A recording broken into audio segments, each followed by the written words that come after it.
That's funny. I That's funny. Most of you guys won't get it. It's okay.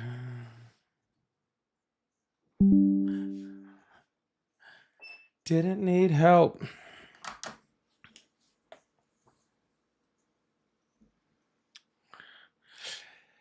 Most of you guys have no idea what's going on, but it's funny. It's funny to me and this person who get the joke. So that's okay. It's funny to me and this person who gets the joke. That's about it. God, I've been up here like jamming out. Was I actually on time today too? Was I actually on time today? L. Megan, exactly. L. Megan.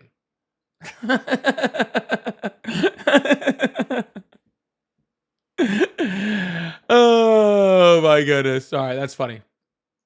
That's really funny. All right, sorry. I'm like almost like sweating. Jesus Christ, man. How's everybody doing today?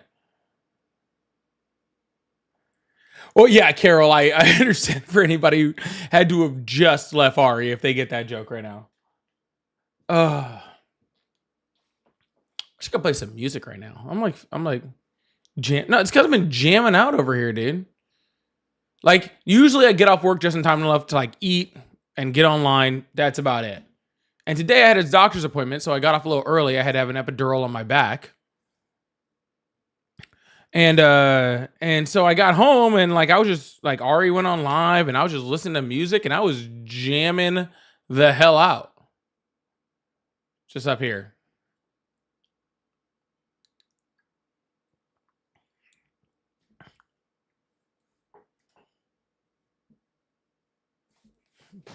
But that's okay. We're still here now.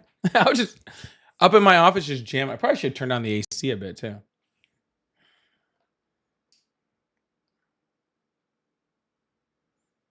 Carol, it was nothing. Like I had the epidural today, it was nothing. It literally like I just like skipped out of that place.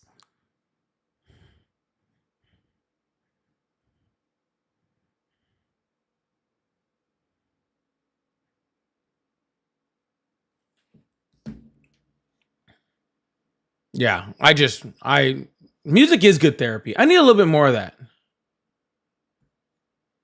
Yeah, my girlfriend did have to drive me home. I don't know why. We literally just went home. Then I got my keys, took my car, and we went and got food. Like it was seriously like nothing. Dude, the L Megans are killing me, yo. That's freaking great. The L Megans are absolutely killing me.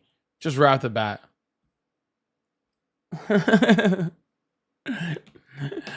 All right, y'all. Hopefully, okay, cool. Ari's turned down the AC a bit because I am sweating like crap. I was literally like dancing around over here. I was listening to Sleep Theory, and I don't know why they just have me jamming out, dude. 99% of you don't even know who Sleep Theory is. That's totally okay. I forgive you. Did I have tacos? I actually had a carnitas plate, but it was. I mean, I had tortillas with it. Does that count? But yeah, no, I had the epidural in my back. Like literally, I'm fine. I'm like, it's nothing. But yeah, Sleep Theory is awesome, dude. I had Sleep Theory, and then I had and then freaking Dayseeker came on, and I'm over here just like cruising. At the end of every dream, there's a demon saying I didn't need help to ruin my life, dancing with the devil in the pale moonlight.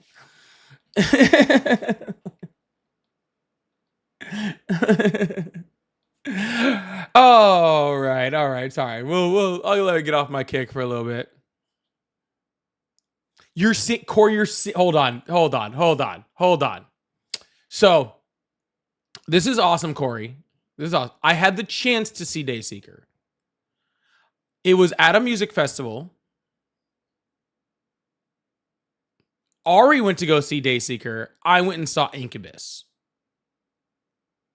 And it's not that I don't love Dayseeker. I love Dayseeker.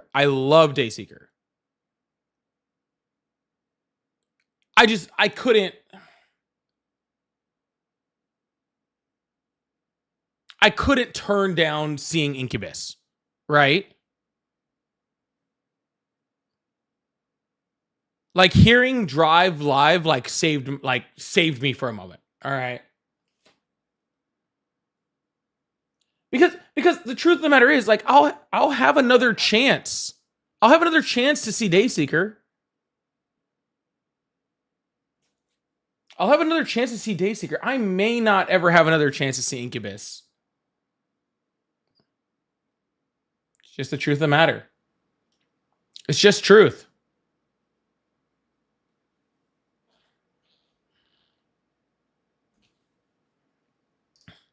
But I did hear Dayseeker is an excellent show. I did hear they're an excellent show. All right, y'all. Well, let me start this thing out and get this thing going. How's everybody doing today?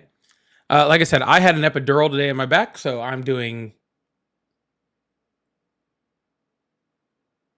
decent.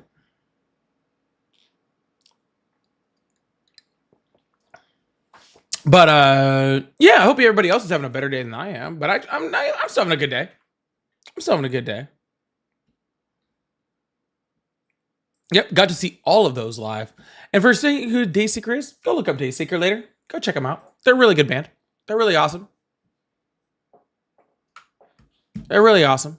So it's a good time. Yeah, I got to see Incubus on that music festival, and I got to see Korn. So pretty dope.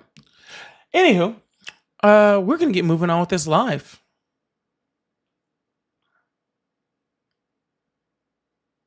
We're gonna move on with this live.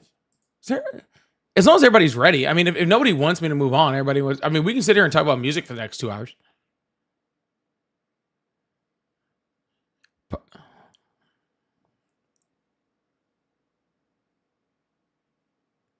Shall we commence? Shall we commence?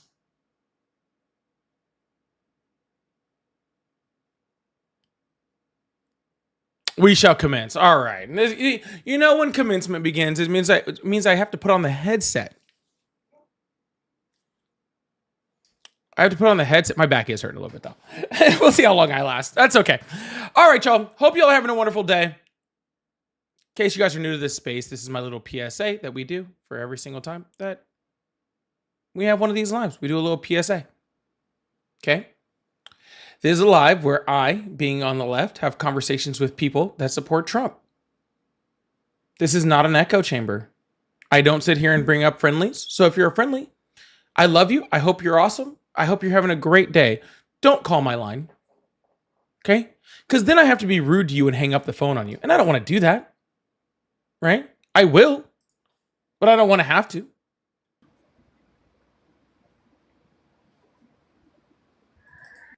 So, if you're on my side, just stay exactly where you're at. Okay? Enjoy the show. Have fun. Listen. It'll be great. All right?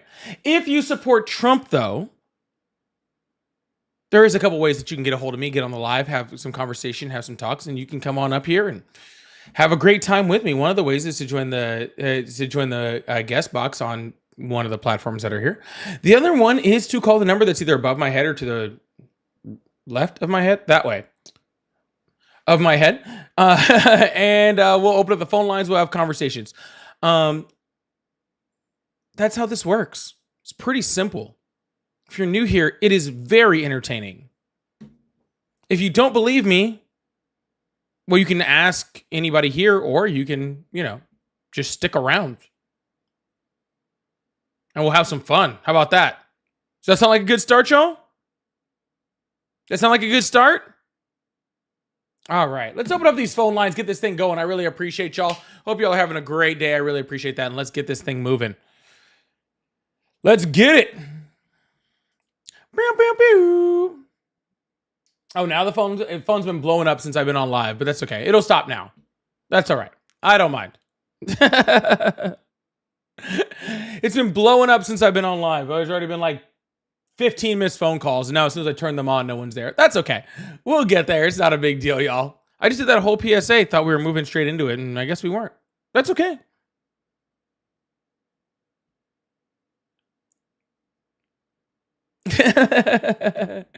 Thank you, Pink Doll. I really appreciate you guys. Thank you guys so much for being here. That is golden. That is golden. It is. It does sometimes run like that. Where like I'm like, I have phone lines blowing up, and the second I'm like, let's open them up, and then it just goes quiet, and then it starts up. Alex, I did not know that. That's actually an interesting set. I gotta look that up. That looks interesting. Hello, how are you? Hey, how you doing, man? Great. How old are you? I am 26. Awesome. Do you support Trump? Yes. Awesome. Why's that? I got a question, family. I watched your show yesterday, and I heard you say something about wanting you would, if you were president, you would put boots on the ground or something like that. Me personally, Ukraine? absolutely, yeah. Yeah, I was just wondering. You don't think that would like cause a big war? Well, I don't know. Do you think that Russia wants to start a war? I mean, they may not want to, but Russia's like a cat that you would end up putting in a bag and shaking or some shit. You know what I mean? Like or like a tiger that you would fuck. You know the saying that I'm trying to say. I'm not good. No, I have absolutely no idea what you're trying to say. But the reason why I said that I would actually deploy U.S. troops is because it actually shows a full support from Ukraine, and I have zero doubt that Putin would back down immediately in the face of actual U.S. military pressure. It's just the fact that we don't want to put, like, people don't want to put American troops over there, and I completely understand why people wouldn't. Like, I understand why presidents don't want to do that. I understand why Biden didn't do it. I understand why Trump didn't do it. And I also understand why European leaders aren't doing it. With that said, I just said if it was me that was president, I would. But I'm not anywhere near being president. Oh, man, don't shoot yourself short. That's not shooting myself short. There are like 370 million people in the United States, and there's one president. And I'm nowhere near that. Hey man, all you need is the money to get behind it, and you can get super PACs. Well, also at that point, do I really want to be president? I mean, why not? You're a very smart, intelligent. Because the job kind of sucks, dude. I mean, Obama handled that thing with some sweet. Obama gained freaking 35 years of age in 8 years. But that's because he had to shut the government down twice, I believe. That's because being the president is stressful. Okay, it should be stressful. You're the leader of the free world. It should be stressful. And I'm just saying, I'm not sure if I run all that stress. It seems kind of boring to me. But anyways, yes, to answer your question, if I was the president in this crazy hypothetical that does not exist, yes, I would absolutely put U.S. troops over there. Well, all right, cool. Well, thank you. That's really all I really wanted to ask you. But, just wanted to get the party started. Absolutely, man. I hope you have a good one, all right? I don't know why. So this is like the third time I've been asked about that one comment I made. Like it's really weird. Sub-Zero, thank you so much for the super chat. I really appreciate that. It's like the third time I said that thing one time. It's like the third time I've been asked about it.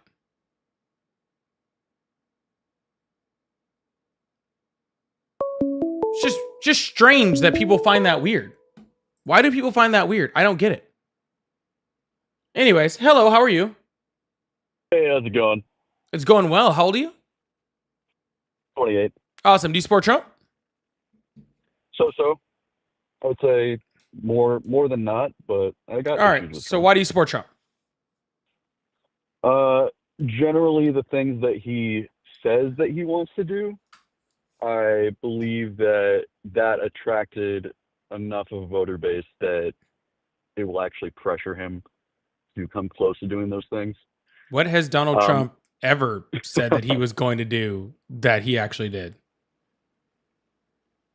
Okay, so one thing he didn't do was get teased within 24 hours in Russia and Ukraine. Well, sir, if we're going to name all the things he didn't do, we'd be here until tomorrow. I'm asking you to name the things that he did do. I'm getting to that. So well, I don't want to get to 1,000 things. Can you just name the things that he did? Well, you're not asking you. I'm answering your first question first, which is why I support him. No, you already answered that, sir. You said because the things that he generally says he wants to try to do, garners some type of voter base, and now I'm questioning you on your response. You're saying that all these things he says he's gonna do are good or whatever, right? So I'm asking you, what has Donald Trump ever said that he was going to do that he did?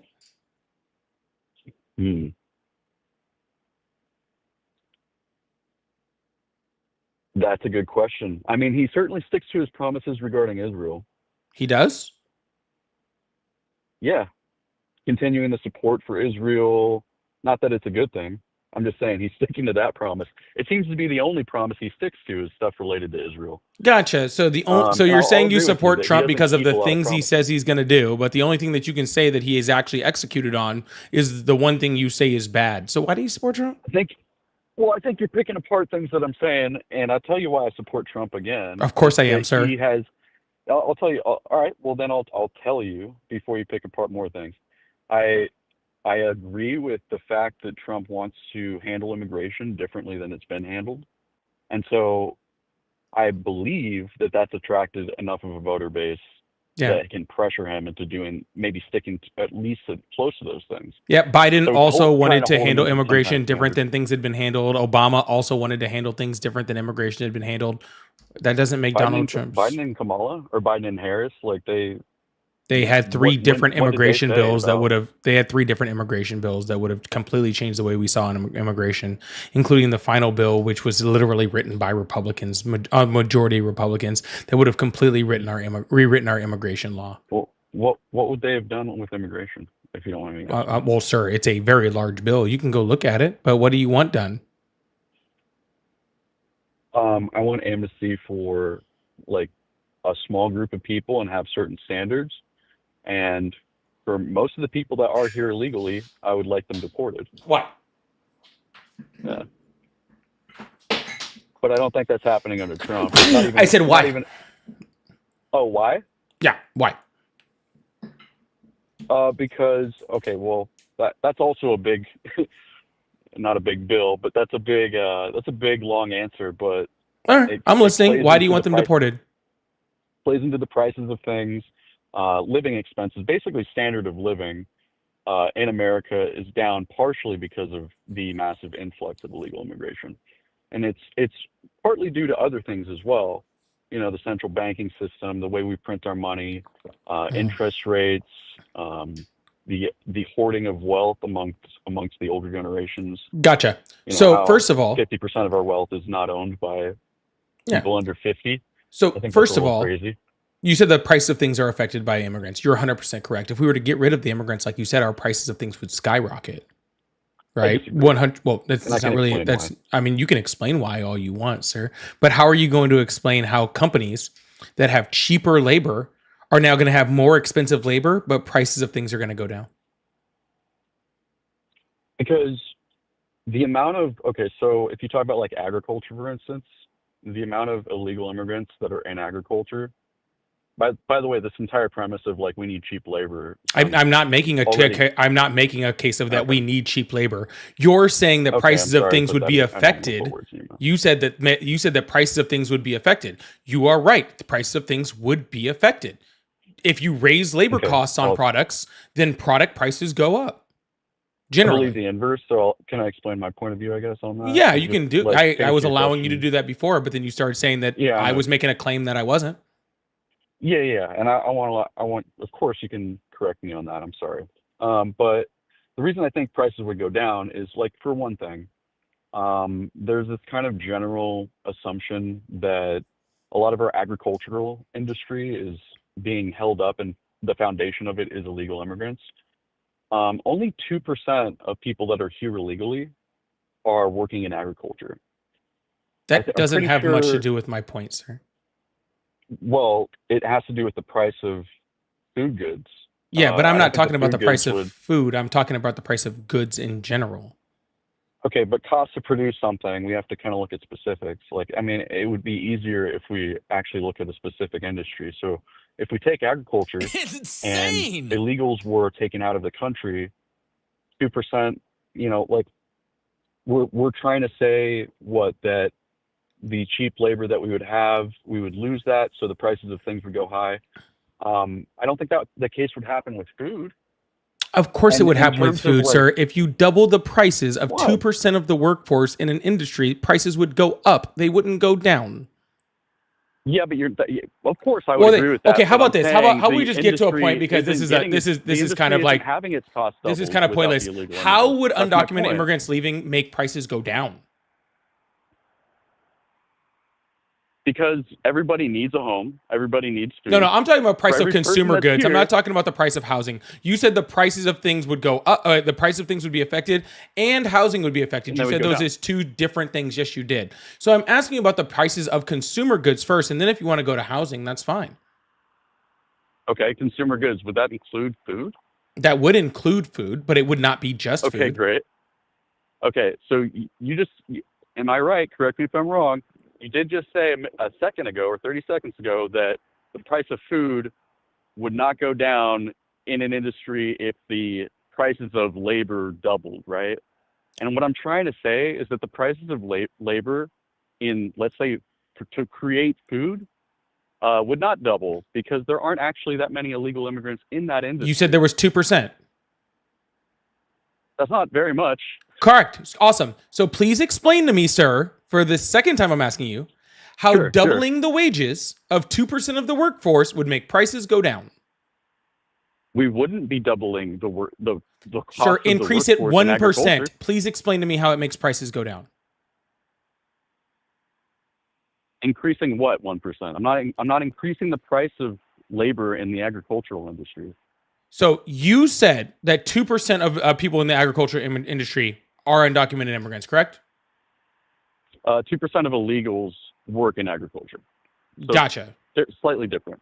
Gotcha. So if we take those people in the undocumented immigrants that work in agriculture and you raise their wages significantly, how does that make prices of things agricultural items go down? Okay, so the reason for that is because it's such a small group of jobs, small number of jobs that are actually having the increased costs versus the amount of food that we have to produce. Sir, please just stop. Jesus fucking Christ, bro. Jesus, this is so... No, I am interrupting you because this is annoying and pointless. How does it make food prices go down? Sir, I am asking you a direct... You're right, I am. And I'm about to hang up on you if you can't answer this question. How does it make the prices of food go down? Okay, so the prices of food would go down because there'd be less demand. There'd be less demand. To make that point short. Yeah. Jesus Christ. That's all. I added you at 3 times to just say there would be less demand on food. Okay, what's 2% of undocumented immigrants? Okay, so you like short answers. I'll keep it short. No, I just don't like walking around the entire block to get to the fucking point. Okay, I'll keep it short. So what was the question again? The last question? Yeah, how does it make food prices go down? Less demand. We've gone over that. Okay, and how is it less demand? Because there would be less people. Okay, so you're assuming the fact that A, we would be deporting all of the undocumented immigrants, which would be impossible. Second of all, you're also assuming that we would deport all the people that came out of the agricultural industry when you said 2% of them, that 2% of undocumented immigrants work in the agricultural industry, which is, first of all, I would love for you to source that because that statistic doesn't even make any sense to begin with. Okay, in the way that it's phrased whatsoever. But, I'm not even going to force you to source it, even though it doesn't make any sense whatsoever. And that's fine. It's fine. Okay. But regardless of any of that, okay, the prices that you pay undocumented immigrants would be that are significantly lower, even if you're paying them under, U.S. wages, than American citizens would be. Not to mention the fact that we're not even talking about the fact that American citizens don't want to work these jobs. All right. So what would really happen is that you would have a food shortage. So you would actually, reduce the supply also. So while you're saying that we would also reduce the demand, we'd also reduce the supply. Okay. So where's your source that Americans don't want to do those jobs? Yeah, easy. The fact that we have almost equal the amount of undocumented, the equal amount of open jobs in the United States as we do people that are unemployed in the United States. So therefore, there are literally nobody to do those jobs. Are you aware how many jobs? I don't know. I don't know your job situation. I don't want to make assumptions. I don't. My job situation has nothing to do with the employment numbers of this country. No, it's because I want to ask you for anecdotal. I don't want to do anecdotal. I want you to explain to me how if we have almost the exact same amount of unemployed people in this country as we do open jobs, how creating more open jobs is going to help something. Okay, so I don't believe that there are as many open jobs as reported. Actually, in fact, let me finish. Let me take 10 seconds. Earlier this year, the jobs reporting was saying there's surplus jobs under Trump, And then they just had to do a massive correction last month in July. Yeah, they do massive where corrections every they few were months. Over-reporting. Yeah, And they've done that with. Why do you think hundreds of thousands of jobs were misreported? All I'm trying to Not say misreported, is sir. why Just would you not completely reported yet. Do you know how we No, no, collect? Do you know how we collect? misreported is Do you know how we collect job data in this country? by job postings, By job postings? What do you mean by that? open jobs. Like when companies No. put up how many jobs. No. How about how many jobs? It's not they're even trying to fucking fill. close. Okay, so what is it? Yeah, so it's a survey. Okay, so they reach out to different companies of all different sizes, companies of all different shapes in all different areas, right? And they survey those companies and they reach out to those company owners or the hiring managers and all that sort of stuff, right? And they have to wait for a response back, right? So sometimes those responses don't come back for months upon end or months and months and months and months, right? And as those reports start to come back in, though, they correct the numbers and they correct the numbers and they correct the numbers, right? Because all of these things, especially when they're released within the next month, are all just projected numbers, right? I mean, I remember specifically in August of last year, right, where BLS came out and said, hey, we overestimated Biden's job numbers by almost 1 million jobs, and we need to correct that back down. Okay, but that's not abnormal. It happened to the Biden administration. It happened under Trump's first administration, and it happened during the Obama administration. It happens consistently where they overestimate or underestimate jobs, and they come back a few months later, and then they correct those job numbers. Okay, and in the spirit of your general honesty, I appreciate that. I guess back to the general subject, there are fake jobs being posted, and I think that's what also impacted the fake jobs reports, or the misreported or the corrections that they had to do, whatever it was, the mistakes that they made. I think it also was impacted by fake job postings. Okay, well, you can think that all you want. Out and companies, no, I'm not just thinking that, because companies have actually been sued for the way that they're posting their jobs. And there have been settlements. Well, that's multi-million-dollar totally great. So, regardless of that, is not as good even as we make it out to if be, you is said, all I'm trying to say. Even if you said that was true, there's all these, even if I say that that's true, even if I say that's true, well before any of these job numbers were corrected, there was still an even amount of unemployed people in this country versus the amount of open jobs in this country. This was as of like April. April, it was like that. May, it was like that. Okay. In your view, from your perspective, what is the explanation for why rent and housing is so high, and prices for workers, the wages are so uncompetitive? Yeah, there's tons of reasons for both of those, right? One, the reason why housing is so bad is a lot of reasons. One, how builders aren't building houses for middle class people because they're not incentivized to do so, because they're not making the kind of money they do based off people wanting to buy more expensive houses and middle class houses going waste. Corporations buying up houses, right? We've seen a large swath of middle income houses being bought up by corporations, creating a false inflation amongst those houses. Things like lumber costs going up also raise housing prices. Immigration, mass immigration or mass deportations also affect construction, because construction is done a lot by immigrants, undocumented and documented immigrants, right, on both sides. So that also affects housing prices. And we also have interest rates that are also affecting them, which Donald Trump's tariffs are directly affecting. Okay. Yeah, totally agree. Like BlackRock, they're buying up houses, and the incentivization, like, for construction companies to build bigger houses is a little out of hand. I don't know. I'm not sure about the deportation aspect, because there's only been less than, like, give or take 10,000. There's only been around 100,000 deportations in the 270,000. But regardless of any of that, it doesn't matter, sir. It doesn't matter, really, truly. It doesn't even matter the number of deportations. It's the idea that people that are caught, are being treated horrifically. Right, which means that people. Okay, we were talking about prices a second ago. Yes, sir. I'm still talking about prices. Okay. Awesome. Gotcha. So that people in the United States, all right, that did work in construction, whether they, regardless of their legal status, are now afraid to go to work. All right. Because Donald Trump is taking people and he's detaining and holding people that are legally here, keeping them away from their families, keeping them out of work, regardless of that. And for people that aren't here, he's doing things like sending them to torture prisons in El Salvador or deporting them to South Sudan, even though they're from, like Honduras. Right. And so he's doing all of these horrific things to people, which are opening up places like Alligator Alcatraz. So people that were working within our society, right, even if they, they haven't been deported, are in a lot of cases afraid to go to work, or they're leaving areas where that work is the most needed. I live in Florida, which is a place that desperately needs more houses, right? Like there's always a constraint on houses within Florida, but because of the super overcompensated immigration policies that are happening in Florida, immigrants are leaving Florida in a lot of cases, right? Or hiding in Florida, or not leaving their houses, or not working. Okay.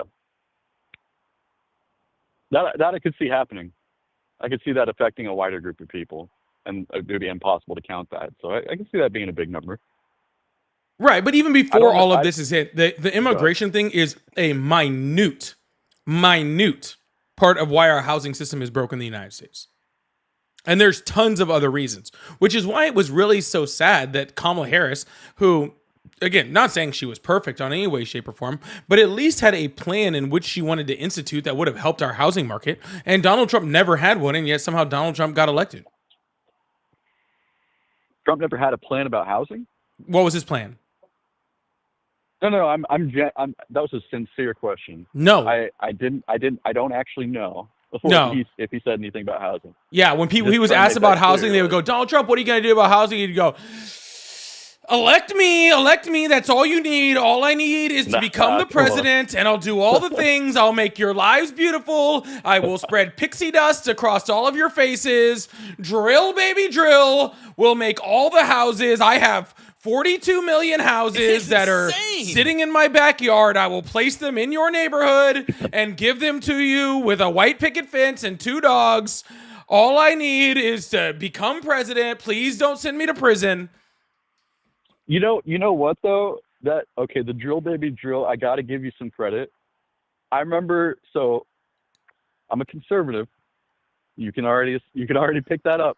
But I remember when he was running, I got to give this to you. So he was running, and I remember multiple times, as a conservative, I'm listening to what he's saying, so I can totally vouch that when he was asked certain questions, I don't remember if it was housing or what, but I remember multiple times I'd be watching the guy talk, and he would get a question, and he would divert it into basically drill baby drill. And the argument for that was always, if we reduce the cost of fuel, it will reduce the cost of everything. And he would go into it, and I'd be like, yeah, sure, great. But I do want to know, the answer to the question he was asked. So, he always had a good thing to say, but it was never an answer. Whenever he would bring up the drill. Yeah, no shit. So, to your credit, he would do that. He absolutely did. That's all Donald Trump does. Campaign. Is he makes these cute little quips that don't actually mean anything or make any sense, and he repeats them over and over and over, because just like in the words of Donald Trump, they don't know what the fuck they're doing. Yeah, well, ironically, when he said that, he was right, but yeah. But anyways, man, I'm gonna move on to the next caller. We're gonna keep this thing going, but I hope you have a wonderful day. All right? Yeah, you should. Let's deportate all of the illegals. Let's deport all of MAGA. You want to deport citizens? Yeah, Donald Trump does. Before illegal? I mean, Donald Trump does. Oh, wait. Before you go, are you referring to Harvard and? I'm referring to every U.S. citizen that Donald Trump has threatened to deport. For what reason? I'm sorry. There is a good reason to deport a U.S. citizen? No. What are his reasons? Okay. Sorry. Can you please explain to me what would be the good reason to deport a U.S. citizen? No. Trust me, I'm being sincere. Sir, I don't care what his reason is. He wants to deport Rosie O'Donnell because she talked shit on him at a talk show 15 years ago, and he wants to take away her citizenship, and he wants to deport Zohran Mamdani. I assume him because he's a socialist or brown and looks like, somebody that Donald Trump doesn't like. But Regardless of any of that, deporting U.S. citizens is not Okay. really my shtick. That's Donald Trump. Let's also remember he did deport 3 already. So, The anyways, actual have a ones he good did day. deport were critics. All right, I already said goodbye, so don't keep it going, right? Whoa, hold on, everyone. Jesus Christ. Hold on. Yes, I heard that too, dude. I heard that too. All right, we got to hit up a super chat really quick. Derek, thank you so much for the $10 super chat. Said, all I want is a president who will balance the budget, pay the deficit down. We haven't had since Clinton. I was a kid when that happened. I'm 38 now. When the deficit is down, it helps us all. That I 100% agree with. I do agree that we should have a lower deficit. Okay. The problem is like you said, the last president that lowered the deficit was Clinton, a Democrat, right? And since then, every single Republican that we've had has had a higher deficit than the Democrats, right? And you had two Democrats since then. Obama, who had to recover from the 2008 recession and housing crash, which is why his deficit was so high, and Biden, who had to recover from the pretty much crash of the economy due to COVID. So how about this? If we actually want to actually decrease the deficit and actually try to get a balanced budget, how about we start electing Democrats before we put Republicans in there to fuck up the economy first? My opinion. Thank you so much, Derek. I really appreciate the $10 super chat. Y'all, if y'all would like to support the live, I do have super chats open. And also think about becoming a member. I really appreciate that. Or a subscriber. That's a great way to join the team. Or you can gift memberships. That's a great way to support also. And I really, really appreciate that. Also, again, like you put a super chat in. If you have something to say to the commenter, like, specifically something like L. Megan, this is the most important comment of the day. But if you have something to say, I put up on the screen, we talk about it, we have a good time. So I really, really appreciate y'all. Even more than all of that, make sure you guys hit that follow button, hit that subscribe button. We do this every single day but Fridays. I really, really appreciate y'all. Thank you so much. All right, hello, how are you? Hi, good evening. Hi, how old are you? Nice, I've been, my age, 37. Yes. Awesome, do you support Trump? Yeah, that's why I'm calling in. All right, awesome. Why do you support Trump? Well, various reasons. It's just not Trump, a particular candidate. I support the conservative, ethical code, when it comes to society. I do support some economical plans that he has implemented, but most of all, I support his strong stance on immigration and crime.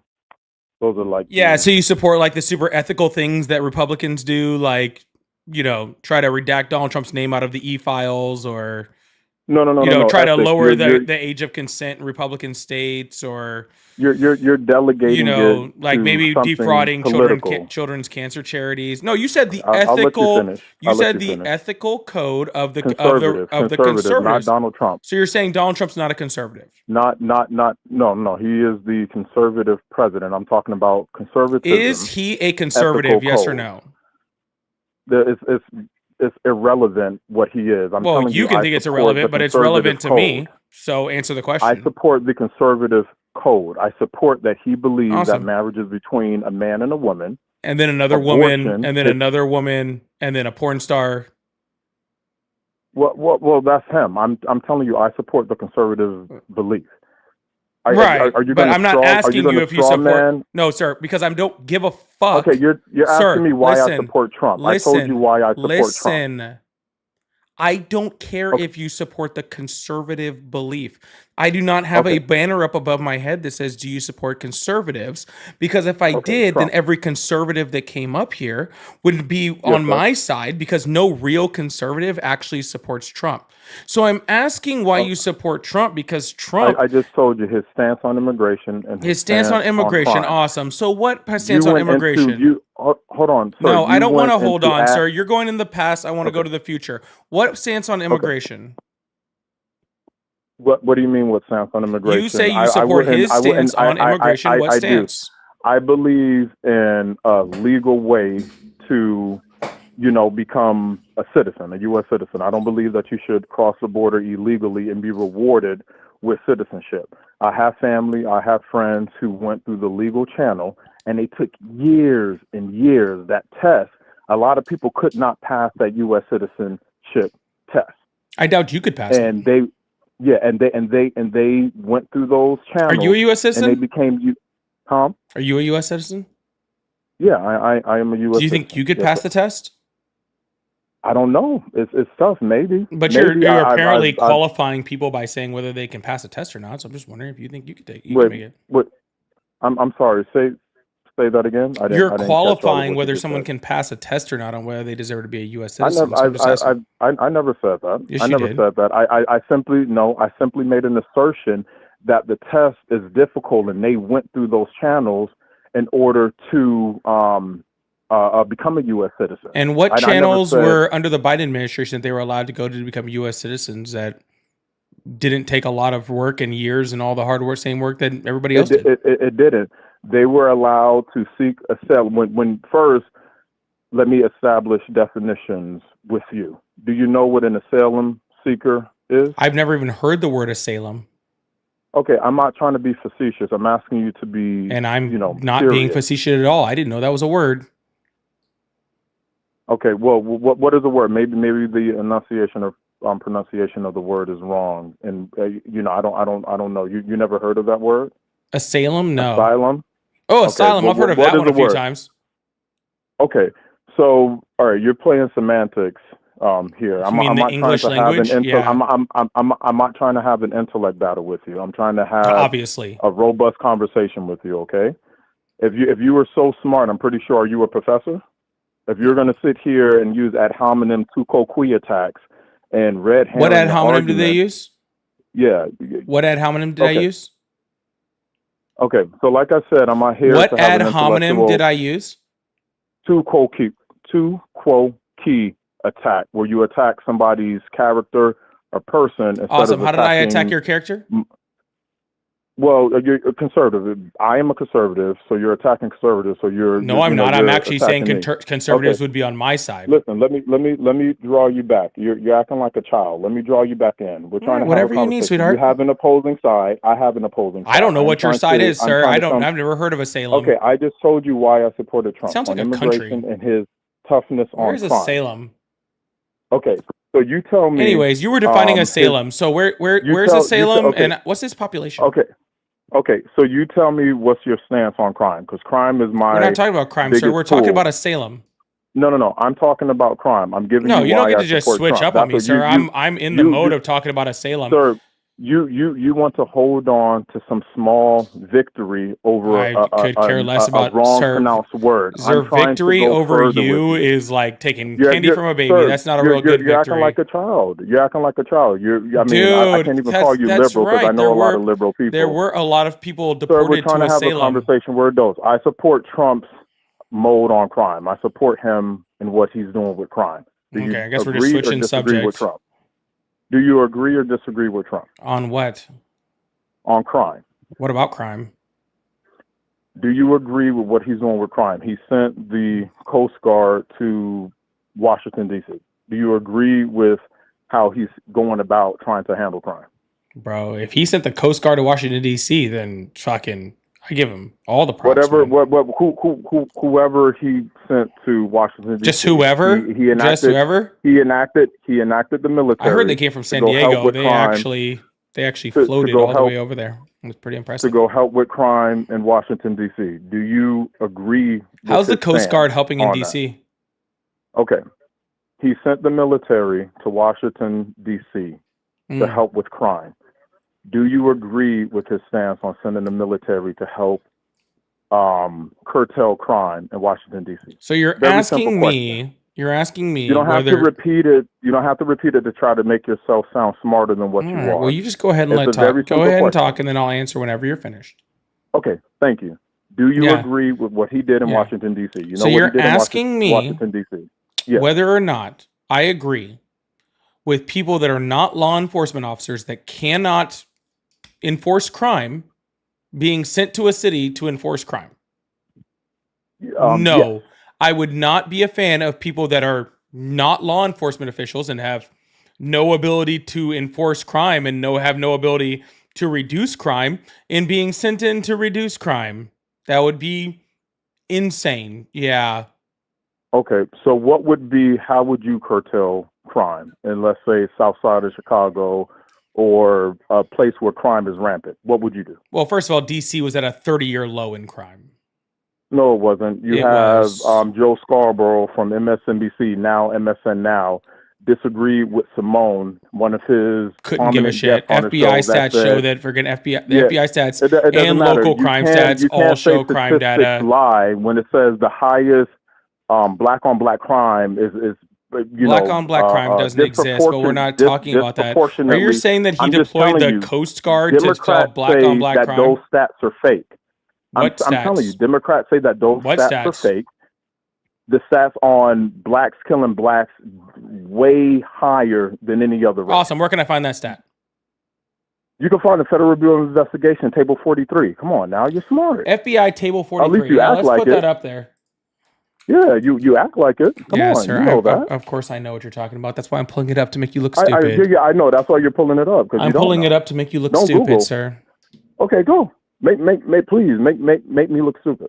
Mm-hmm. Yeah. The murder easy. rate. Please show me the murder rate, the highest murder rate for all the inner easy. cities juxtaposed. So what does this say right here? To the white community. Come on. Oh, wrong. I'm waiting for Why you. is that pulling up the wrong page? I'm sorry. Oh no, you're pulling up the wrong thing. A smart genius is pulling up the wrong thing. Will you look at that? Hey, ding I'm dong. gonna wait for you. I'll wait for you. Everybody on this chat, he said blacks kill at a much lower rate, and he's gonna find the stats that back up what he's saying. We're all gonna listen. No, sir, I'm pulling up your stats. No. I said blacks disproportionately kill other blacks at a much higher rate than white, There we go. Chinese. So what does that say right here? So table 43, what does that say right here? FBI. I'm waiting on you to read it. No, I mean I already have it on the screen. Okay, This is table 43. A, total arrests, race. And then we're it's not talking about arrests. We're saying murder rate. You said table 43. Don't try to red herring. Don't try to red herring the argument. I'm sorry. We're talking about the murder rate. For the over 2,000 people in here. Yeah, for the over 2,000 people in here. He did tell me. He told me to pull up table 43, correct? Table 43. Look at the murder rate. I'm on table 43. They have rape. They have robbery. They have a whole bunch of crimes listed. I'm asking you, sure do, my melodramatic friend, to look up the murder rate. And you, as you're looking at, I want you to prove to me and to everybody on, that's listening in, that blacks do not kill blacks at a higher rate than any other race. You know how you don't want me to talk about arrests, sir? I want, sir, yeah. So there we go. So now I'm asking you a question. This is called the red herring. We're talking about the murder rate. Sir, and you're jumping to if you another cut me off again, I'm going to hang you. up on you because you're too stupid. You don't have a choice. You just lost the argument. You have to. You have to I'm hang just up. asking you a simple question, sir. You have to hang up. You lost the argument. I'm not hanging up. I'm asking you a question. Okay. You can handle that? You just said you were. So you're a liar. So go ahead. You said that you don't want me to talk about arrests, correct? Yeah, I never said. I said talk about the murder rate. My whole thing was you pulling up the table. I said blacks kill blacks at a much higher rate. So why did you tell me to pull up a table? That table 43, right here, is just on total arrests.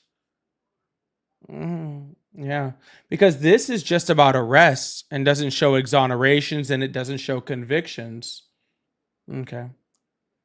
Yeah. See, he already knew. See, he doesn't even realize. You guys should hear my headphones right now. You guys should hear it. Like I am saving y'all right now. It's crazy. He is just crashing the hell out. Like if you don't believe me, watch this. Watch. You don't have enough bass in your voice. You don't have enough bass in your voice. Yeah. So you can't he is just oh, you can hear it from over there. That's impressive. I'm sorry. Oh, that's about as low as I can get him. Yeah, I'm trying to save y'all over here. And honestly, my own sanity. I'm having to lean back right now because my back is in a lot of pain. But he literally had me pull up a table that just shows arrests. But he doesn't want me to talk about arrests. I don't even know. I don't even know what I'm supposed to do. I pull up his source on arrests, and yeah. Anyways, let's see what's going on over here. What do you think about arrest?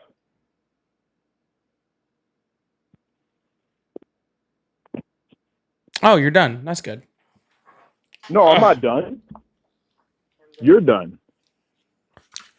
Yep, you got me so good, man. No, I'm asking you, what is your solution to?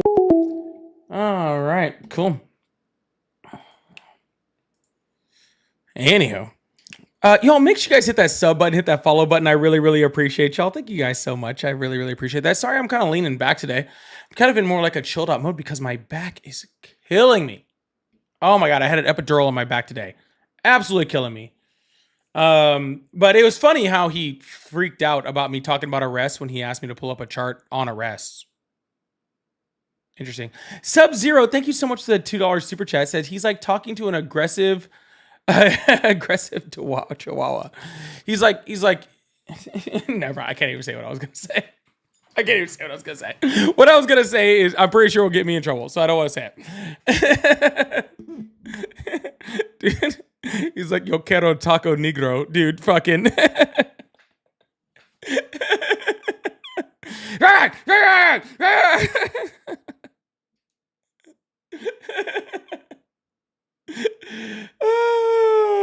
Bro, fucking straight the fuck up.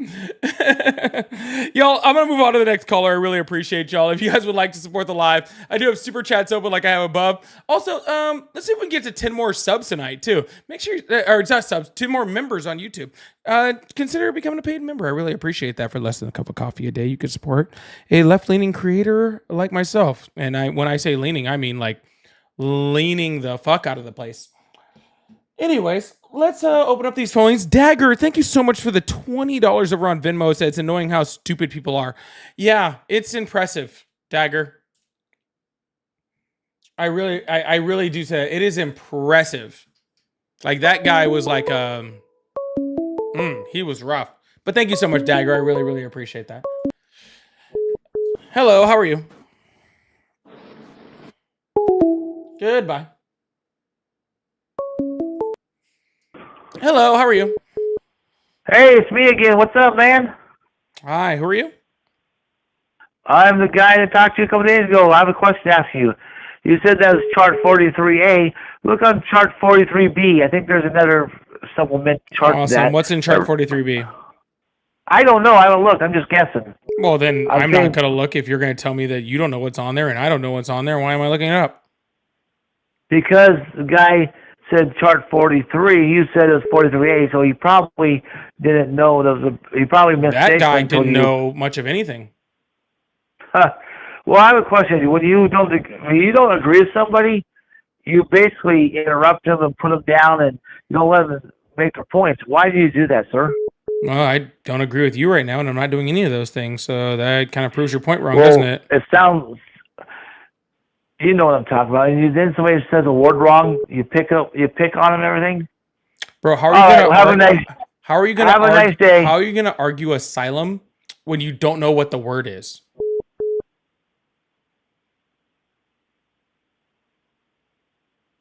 Like, truthfully, how are you going to argue a subject when you don't even know what the word of the subject is? Oh, he's not there anymore. Insane. Hello, how are you? Hello? Hello, how are you? Hey, how are you? I'm doing great. How old are you? I'm 25. Awesome. Do you support Trump? Yes. Yeah, real quick, stand by. Yeah, it'd be like me saying, like, I'm going to have this whole conversation on Egyptian hieroglyphs.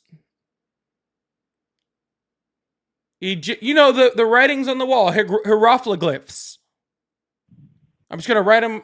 I'm just going to write them on the walls. You know, I'm a pro. I am a certified hieroglyphs. Like, professional. Know all about the subject. Bro, if you can't pronounce the word of the thing you're talking about, then you probably don't know much about the subject. Just being honest. Okay? Anyways, so why do you support Trump? Well, first I want to say, hey, how you doing? Hey. Yeah. And yeah, I guess my biggest thing, I mean, I'll keep it relevant to since the last couple of callers kept it on crime.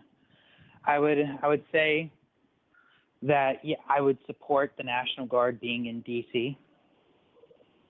That's and Why? just overall. Why? So, despite them not having the ability to arrest, I think they're basically a paid neighborhood watch, and I think most cities in the United States, from what I've seen, I know that's just anecdotal, but from what I've seen, I've traveled around the United States since I was like 15, is that most cities are less safe, despite what the statistics say. And that's not to go herder statistics fake, but that's for what I'm trying to say is I believe that a lot of the statistics either aren't reported and are also Yeah, so you know my favorite thing about neighborhood watch is? What is that? That it's free. That it's people that are volunteering their time to make neighborhoods more safe. See, the problem is that the National Guard is not free. It's actually quite the opposite of free. In order to take these National Guardsmen and put them in these cities, you actually have to put them on active duty orders, right? Which means that you are paying them full active duty salaries in order to patrol these cities, right? And you are giving them all the benefits of active duty service members while they're in these cities, right? So literally the deployment of these National Guards, even for small periods of time, costs the United States taxpayer tens of millions of dollars. Okay? To essentially do what Karen at the end of your street does for free. Yeah, I just don't think Karen is doing it. I don't think the police are even doing it, and I think that it's an overall problem with law enforcement across the country. So the overall problem with law enforcement is that Washington, D.C. was at a 30-year low when it comes to crime, and the only reason that Donald Trump even wanted to deal anything with with crime in Washington, D.C. is because some kid named Big Balls got mugged by a bunch of 15-year-old girls. Okay. So, 1 second. So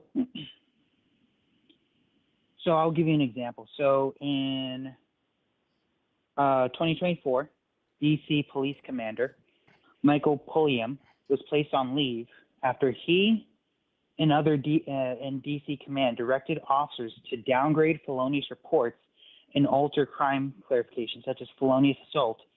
And that led to show a 26% drop in violent crime in 2024. Sir, And none of that changes anything. Let's just say, here, about this. How about this? So if you okay? downgrade... How about this? Easy stuff, okay? I will just say that crime rates are up in DC. Okay? They're not. That's a complete lie. But for the sake of your hypothetical, I'll say they're up. Okay? It still does not make sense to pay tens of millions of dollars to put non-law enforcement officials into a city with literally the highest concentration of federal law enforcement in the United States.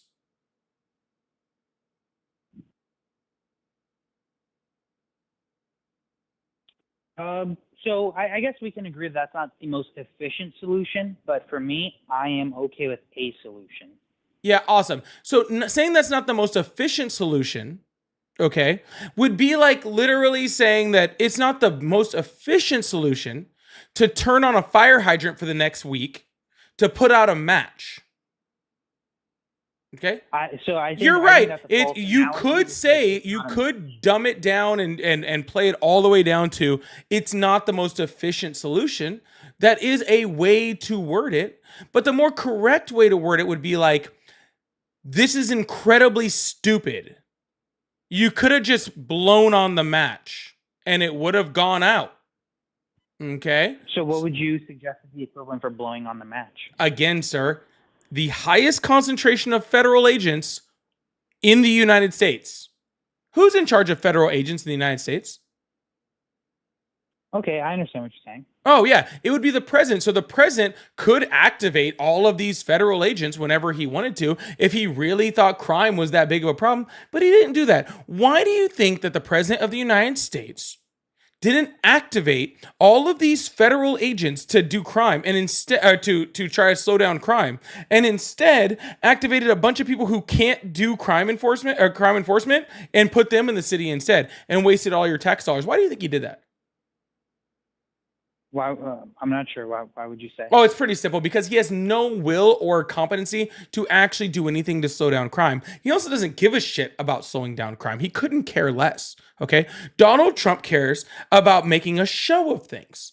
As long as he's in the headlines and he's making a giant show and everything is cool and pretty, okay, then Donald Trump is happy. It doesn't matter whether it actually fixes the problem or helps the problem, or, like the case in LA, makes the problem worse.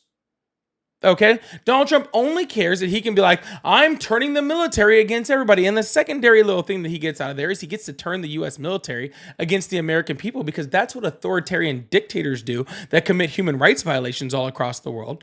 And he's allowed to turn that on just to see whether people fight back against him or not. You know, like all those people that, you know, probably you, that talk about like the Second Amendment and how it's to fight a tyrannical government. Well, he's trying to test to see if y'all would actually fight against a tyrannical government. The problem is all those people that said that are now just sitting there begging and simping for the tyrannical government. Yeah, well, I'm not begging and simping for a tyrannical government. I'm begging and simping for crime to go down and to feel safe in a city. Do you live in DC?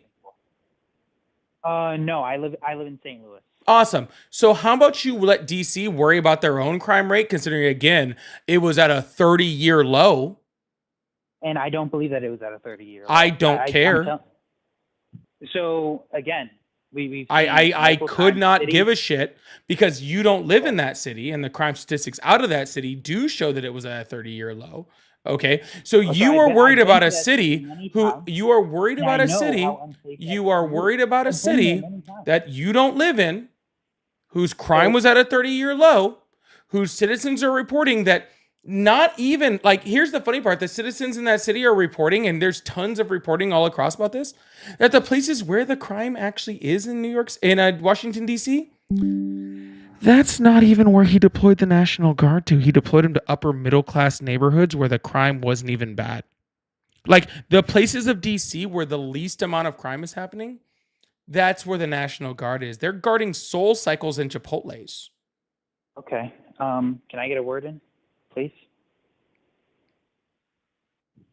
So the numbers show that St. Louis is at a 30-year low. I can tell you that a lot of the crime just goes unreported. Yeah, and what's your proof that it goes unreported? My proof that it goes unreported is the police don't show up. Gotcha, and where's your proof of that? My eyeballs. Gotcha. My pattern So your recognition, entire argument is a complete anecdote, but your two eyes don't view crime across the entire city. Okay, you are viewing from a very narrow, pinhole freaking view of crime. Okay, you are not viewing crime across St. Louis. How about this? I can tell you this. This is a little funny thing for you. And if you learned how statistics work, crime in your eyes could have literally multiplied by 5 times, 10 times even, and crime is still down in the city. Okay, so my point of view when it comes to a lot of these numbers and statistics, whether it's on the economy, whether it's on crime, so like people will tell us the stock market's at all-time high and GDP's at all-time high. And this is just an example analogous to crime. There's so many job openings, right? Like when boomers tell you there's so many job openings and there's so many houses you can buy, and there's so many X, Y, and Z. And the stock market's at all-time high. What are you complaining about? It's hard to afford a house. Like, who's saying that? Literally everyone is saying that housing prices are through the roof. What are you talking about? And exactly. That's what I'm saying. That's what I agree with you. The housing prices. So are gotcha. You're arguing against an anecdotal comment by a boomer. Finish, man. Well, this is the fourth time you've cut me off. Relax. Sir, just get to the fucking point, dude. I don't have all day for you to walk around the block before you get to the point. Let's get there, dude. Relax, man. Relax. I am very relaxed. You want to see how relaxed I am? You keep cutting me off. You keep swearing. Yeah. How about this? This is how relaxed I am. Either get to the point, or I'm just gonna hang up on you and show how relaxed I am. You've cut me off 4 times. You should try crying about it. That might help. Oh man, what's wrong with you? Chill out. All right. Hold on. Hold on. You're right. Woosah. I should chill out. Let's breathe. In with the good and out with the bad. Oh God. And it just left. God, I feel so much better already.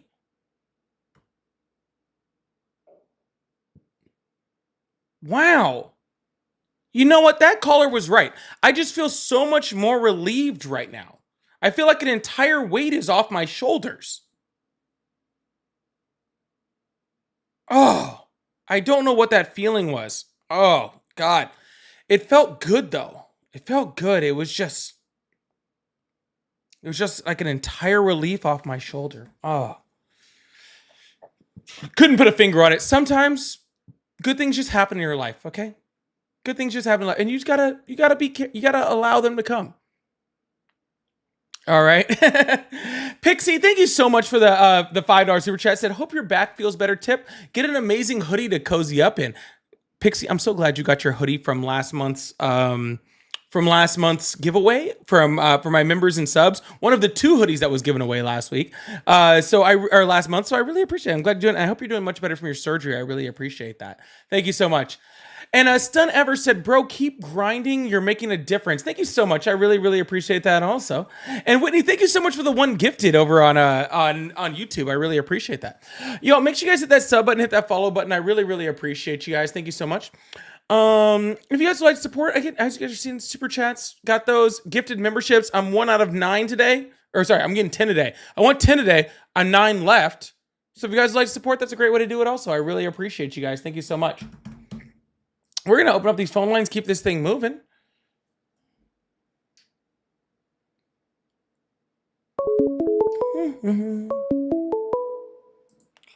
Hello, how are you? Tara, I think I figured it out over there. I really did. I think I figured it out. I think it's because they're going to that super fan thing or whatever it is. Hello, how are you? I'm good, sir. How are you? Doing great. How old are you? Currently, I'm 29. Awesome. Do you support Trump? I support weed. But other than that... Hello, how are you? Hello, good evening. How are you, Polly? That's weird. I don't like that already. Hello, how are you? Hello? Hi, how are you? What the heck was that noise? Hello. What the heck was that noise? What? Hi, how old are you? 28. Awesome. Do you support Trump? I'm like 50-50 on it. All right, we'll get to 51 and then let me know, okay? Hello, how are you? Yeah, I'm fine. Awesome. How old are you? How old are you? How old am I? Yeah. I'm sorry, I was listening to the chat in my headphones at the same time. Well, don't do that. Can you hear me? Yeah.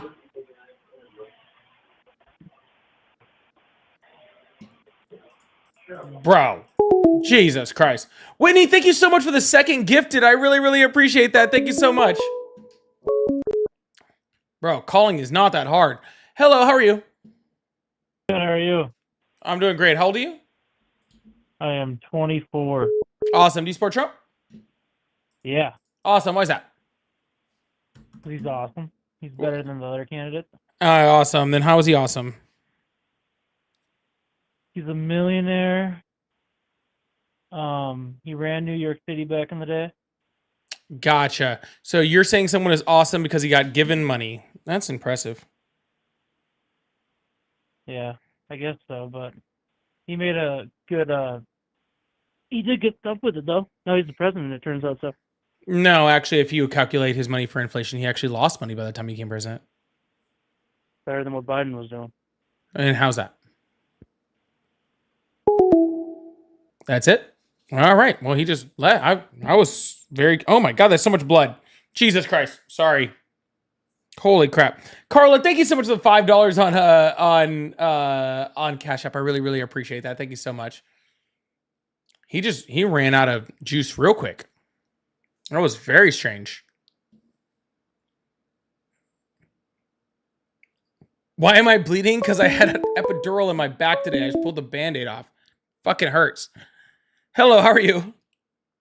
Hi, I'm well. I'm sorry, you hang up on me for what reason? We Who are didn't even you? speak. Oh, I must have had a good reason before. I don't know.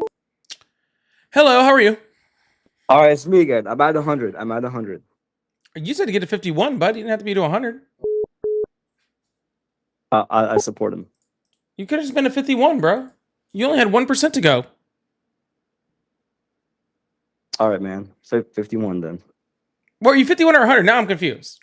You were 50, then 100, then 51. Well, I just want to say these arguments to you. I want to see if you can change my mind. Oh, I don't want to change your mind. Bruh. Why would I want to change your mind? Because you're against Trump so bad, right? I want to give you Of course these I two would be. arguments. Of and course I see- would be against and someone see- bad for the US. Why and- are you for someone good for the US? Yeah, so I want to give you these two arguments, and I want to see what you have to say. I'm not really interested. Okay. So you're scared. Ah, I'm so scared. Ah, I don't know what I'll do. Ah. All right, now he's gone. Doo-doo-doo. Guys, I was so scared. I had to hang up the phone because it was just so scary in here. You know? Were you guys afraid? I was just so afraid. I didn't know what to do. Ah. Hello, how are you? Shut the fuck up, nigga. Hello, how are you? Hi. Respectfully, It's insane. I know, right, Queen? Queen, there. I don't know what's going on. Hi, how are you? Hello. Hi, how are you today? Yeah, I'm doing all right. Thank you, Queen. How old are you? I'm 29. Awesome. Do you support Trump? Of course I do.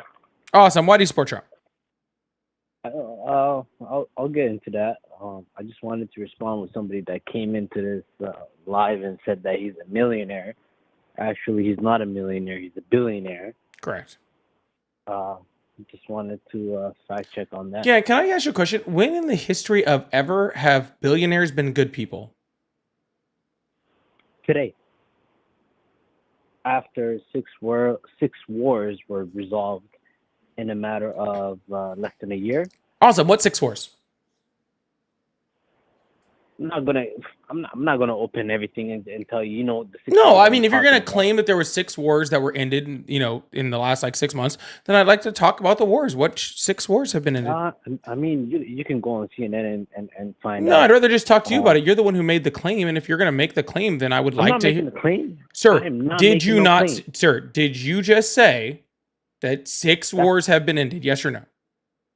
Absolutely. Then that is what's called a claim, sir. You have made a claim that 6 wars. Yeah. Okay. Then if it's a fact, sir, sure, that's totally fine, sir. If it's a fact, then please tell me which 6 he's ended. But you know exactly what I'm talking about, right? Yeah, I know that it's. Oh, is it a secret?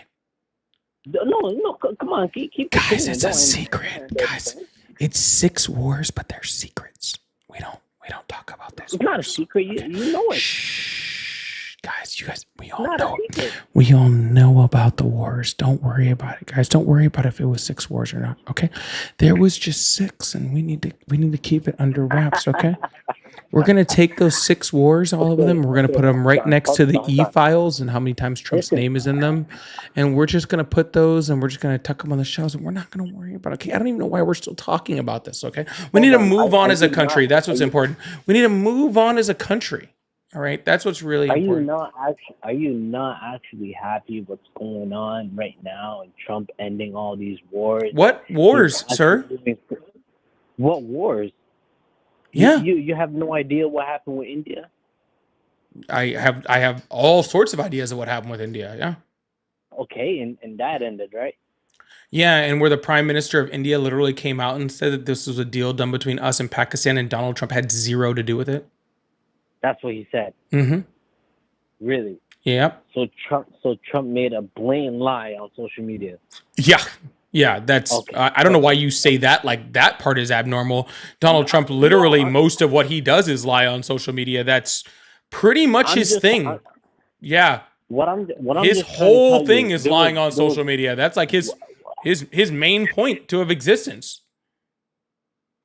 What I'm trying to tell you is there was about I think that war was going on for about 3 or 4 days, and he came on social media and he just made an announcement and said the war ended, and he resolved it, and he made some sort of deals between those 2 countries.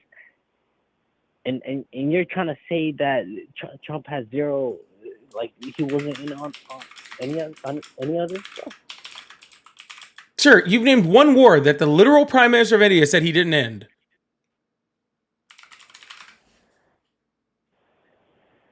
You're clearly blind at this point. All right. Well, while I'm blind, I'm going to go ahead and put it on the screen and put it up for everyone to see, where it says India's Modi tells Trump there was no U.S. mediation in Pakistan truce. What source are you on? This is Al Jazeera.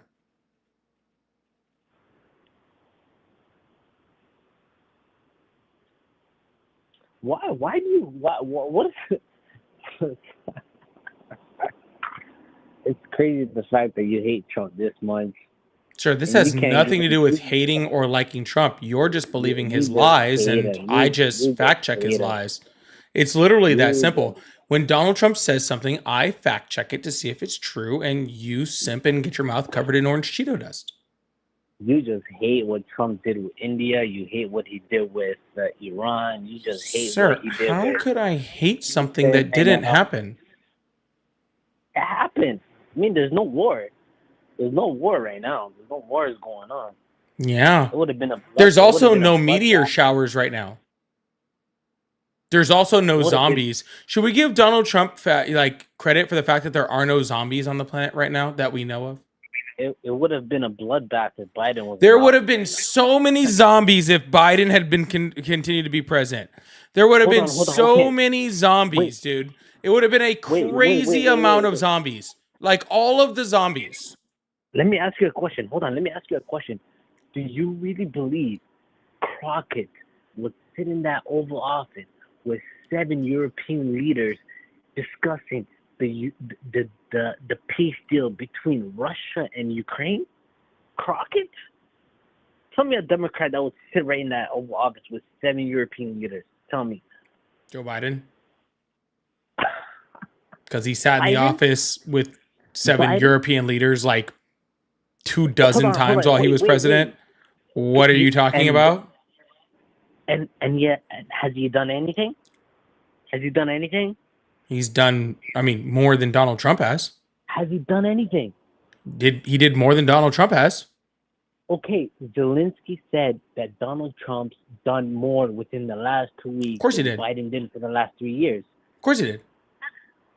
So why are you saying Biden Because didn't do last more? time Zelensky came to the White House and Why said, would you say Biden because did last more? time Zelensky came to the White House and actually said the truth, okay, Zelensky and was like, doesn't need to hey, come to the we White need House. your support, Zelensky- please help hold on. us.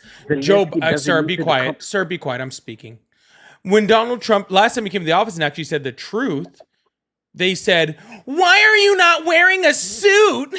Oh my God, can you believe that Zelensky's not wearing a suit? He didn't say thank you one time.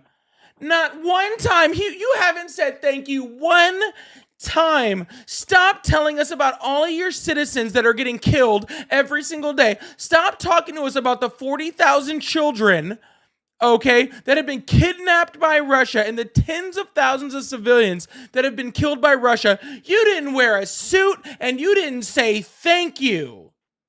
Because that's the kind of children that Zelenskyy is talking about when he's dealing with when he goes to the White House. And what's really funny is that Kamala Harris predicted all of this. That's the wild part. Kamala Harris literally.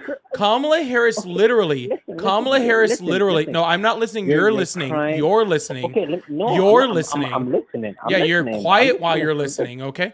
Kamala Harris literally said that if Donald Trump was elected president, that world leaders know that they can get their way with him through flattery. They said that every world leader knows that it does not matter what kind of substance you bring to Donald Trump, because all Donald Trump cares about is flattery. And if you flatter him, then you'll get what you want. Okay, you're talking about Zelensky. You're talking about Trump bullying him about not wearing a suit, but he did end up wearing a suit because he took that to heart. Let me just say that out. Well, now that he's wearing a suit, now all world problems are fixed. That's what I was worried about. Hey, maybe we have different things we're worried about. I'm worried about 40,000 children that have been kidnapped. And you're worried about a suit, man. And that's totally fine. You're the one that brought up the suit. I didn't. No, Trump brought up the suit. I didn't bring up the suit. You're the one that brought up the suit. I didn't. I didn't even want to talk about the suit. You brought up the suit. I didn't want to talk about no suit. What's up with Republicans in suits? Did you guys ever realize this? Remember when Obama was president and like it was like the big, huge conspiracy? It's like, oh my God. Obama wore a tan suit. Did you guys hear about this? Did you guys hear about this? Obama wore a tan suit. What are we ever going to do? This is wild. I'm not gonna lie about. Oh, the horrors of the tan suit. God, I remember it. He ran about. Oh goodness, it goes Watergate. Obama wearing a tan suit. Like Hillary did. Zelensky like not wearing a suit. He ran largest conspiracies in U.S. history. Killing illegal immigrants. The tragedy. The tragedy. How will we ever survive it? How will we ever get through? I don't understand. We will survive. We will survive. We will do it. We will survive. I voted for Trump. Trump is the guy that's going to finish it all and make this world peace. Get everything done. I just can't believe a single Democrat that will ever be in that table, in that Oval Office today, sitting around. Yeah, no Democrat would have to be.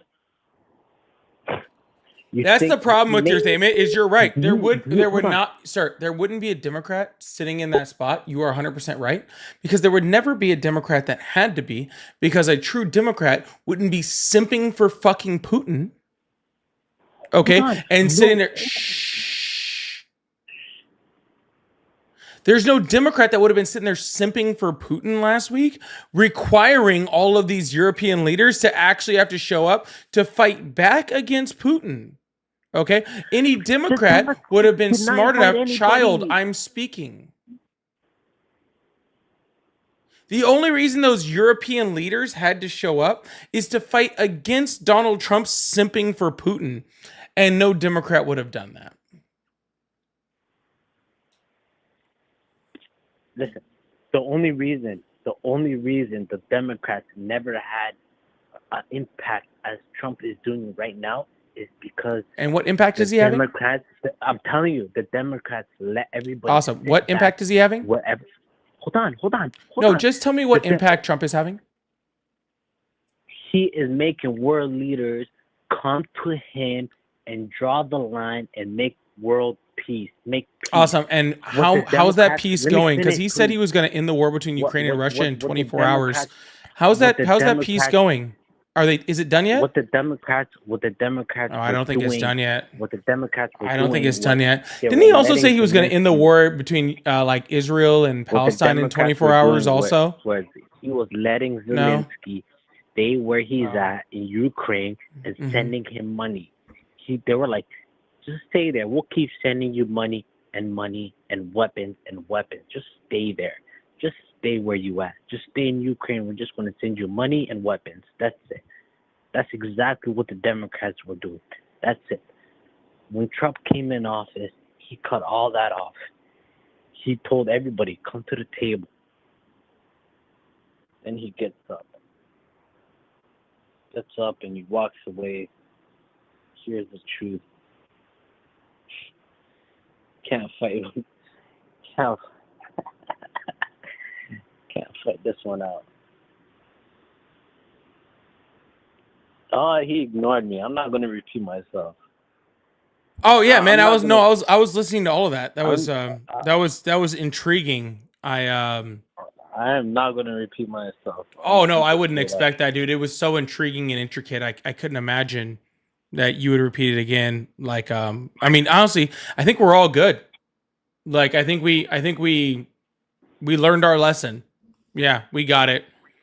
Yeah, So there's absolutely we got it. Okay. All right. Anyways, I think we got it, guys. I think we did it. Guys. Yo, Crazy, thank you so much for all the jewels. I really appreciate that. And Rachel, thank you for the jewels also. Y'all, if y'all would like to support the live, I am trying to get to 10 new members tonight on YouTube. So, and I'm only 2 through. So if you guys would like to gift memberships or become a member, this is a great time to do it. I really appreciate y'all. Also, if you guys would like to send super chats or super stickers or anything like that, that does help to support the live and keep things going. I really, really appreciate y'all. I would usually do that in between callers, but I literally didn't even get a single one in between the calls, which is super weird for me. Super strange, but that's okay. We'll move on. Maybe we'll get there eventually. I appreciate that. Hello, how are you? I'm good, Donnie. How are you? Who the fuck is Donnie? Sorry? Who's Donnie? Oh, I apologize. I might have mispronounced your name. Was it Polly? I apologize. Oh yeah, Polly would be more correct. Yeah. So how old are you? I'm 23. Awesome. You support Trump? I do. Why is that? I think just with really how parties are set up in America, you can only really vote for 2 different parties. I know there's multiple, but it doesn't really sustain to the money and foundation of all of it. So it's really only 2 parties, and I just thought out of all of it, I thought Trump would probably be the best one. That's totally cool. I'm not asking why you voted for him. I'm asking why you support him. Yeah. Well, I mean, with just supporting, I mean, just him actually taking a step forward and doing some things. Like what? Trying to solve stuff. Like the wars. I know you mentioned that, and I know India did claim something about him not really going into actually helping the peace talks and stuff. Because he But did I mean, it. he's making a step forward, right? Like That's not a step putting forward, it sir, for together. 2 other countries to just create a peace deal. And then Donald Trump tried to claim that he was part of that peace deal later. Isn't Donald Trump doing a step forward? That's just Donald Trump trying to claim Yeah. credit for something he didn't do. So what exactly is he doing? Well, I mean, to be fair, I mean that could be true, but I feel like that's more not factual. I feel like that's more just opinion. Gotcha. Because So he did- the when opinion the of war- India's prime minister kind of does have a claim here. Right. Yeah. As of any president or minister or anyone like that. So I do completely. Well, I mean, understand if that. that's the case, then I also, had a huge hand in solving the India-Pakistan conflict. No, I mean, I get that, man. I understand where you're coming from on that part. I'm just there's also other wars though, so it's just Like what? I mean, and like what? I'm sorry, like the wars that he's been trying to solve and stuff like that, Sir. and make peace. Sir, again, trying doesn't really mean anything. Okay. What is he actually doing to try, right? Like, I think that's what's more important. He claimed that he had a role in Thailand and Cambodia, which he didn't, and they're still fighting. He claimed he had had a role in Rwanda, which he didn't, and they're still fighting, right? He said he was going to end the war between Ukraine and Russia within 24 hours. We're further from that than we were before. He said he was going to end the war between Russia and Palestine within 24 hours. We're further from that than we were before. Okay.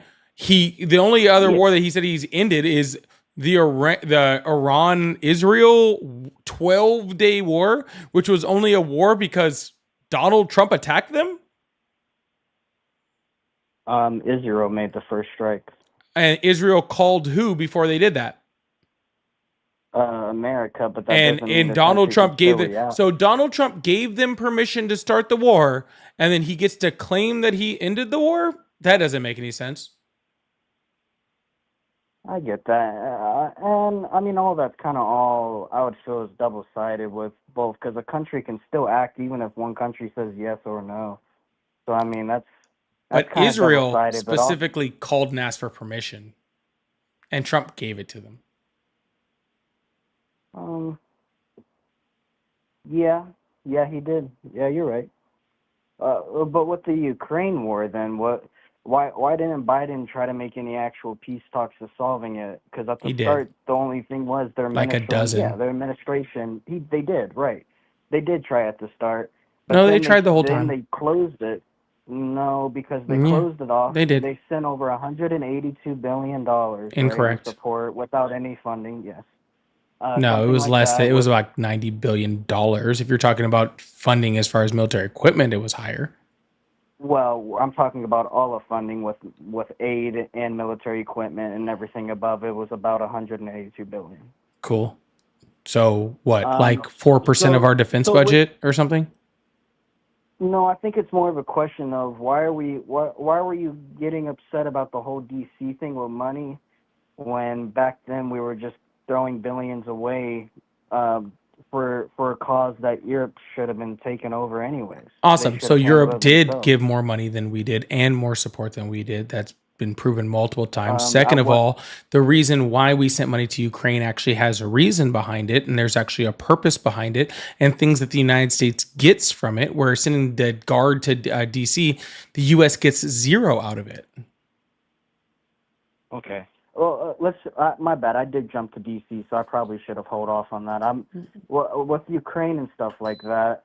Why did Russia attack them? Why did they attack Ukraine? Because they've said they were going to attack them since they left in the early 90s. They is the closest warm water port to them. Ukraine is one of the most natural resource rich countries in the region, if not the most rich. And Ukraine and Russia really, really wants to have that warm water port, and they also really, really want to be able to take those natural resources away from Ukraine. Okay, yeah. So that's pretty much it. You're actually true on the water part. Because he actually needs to get to ports that are on the Russian side, but also have to transfer through the Ukraine waters and stuff like that. So he wants access through all his ports. So that is true.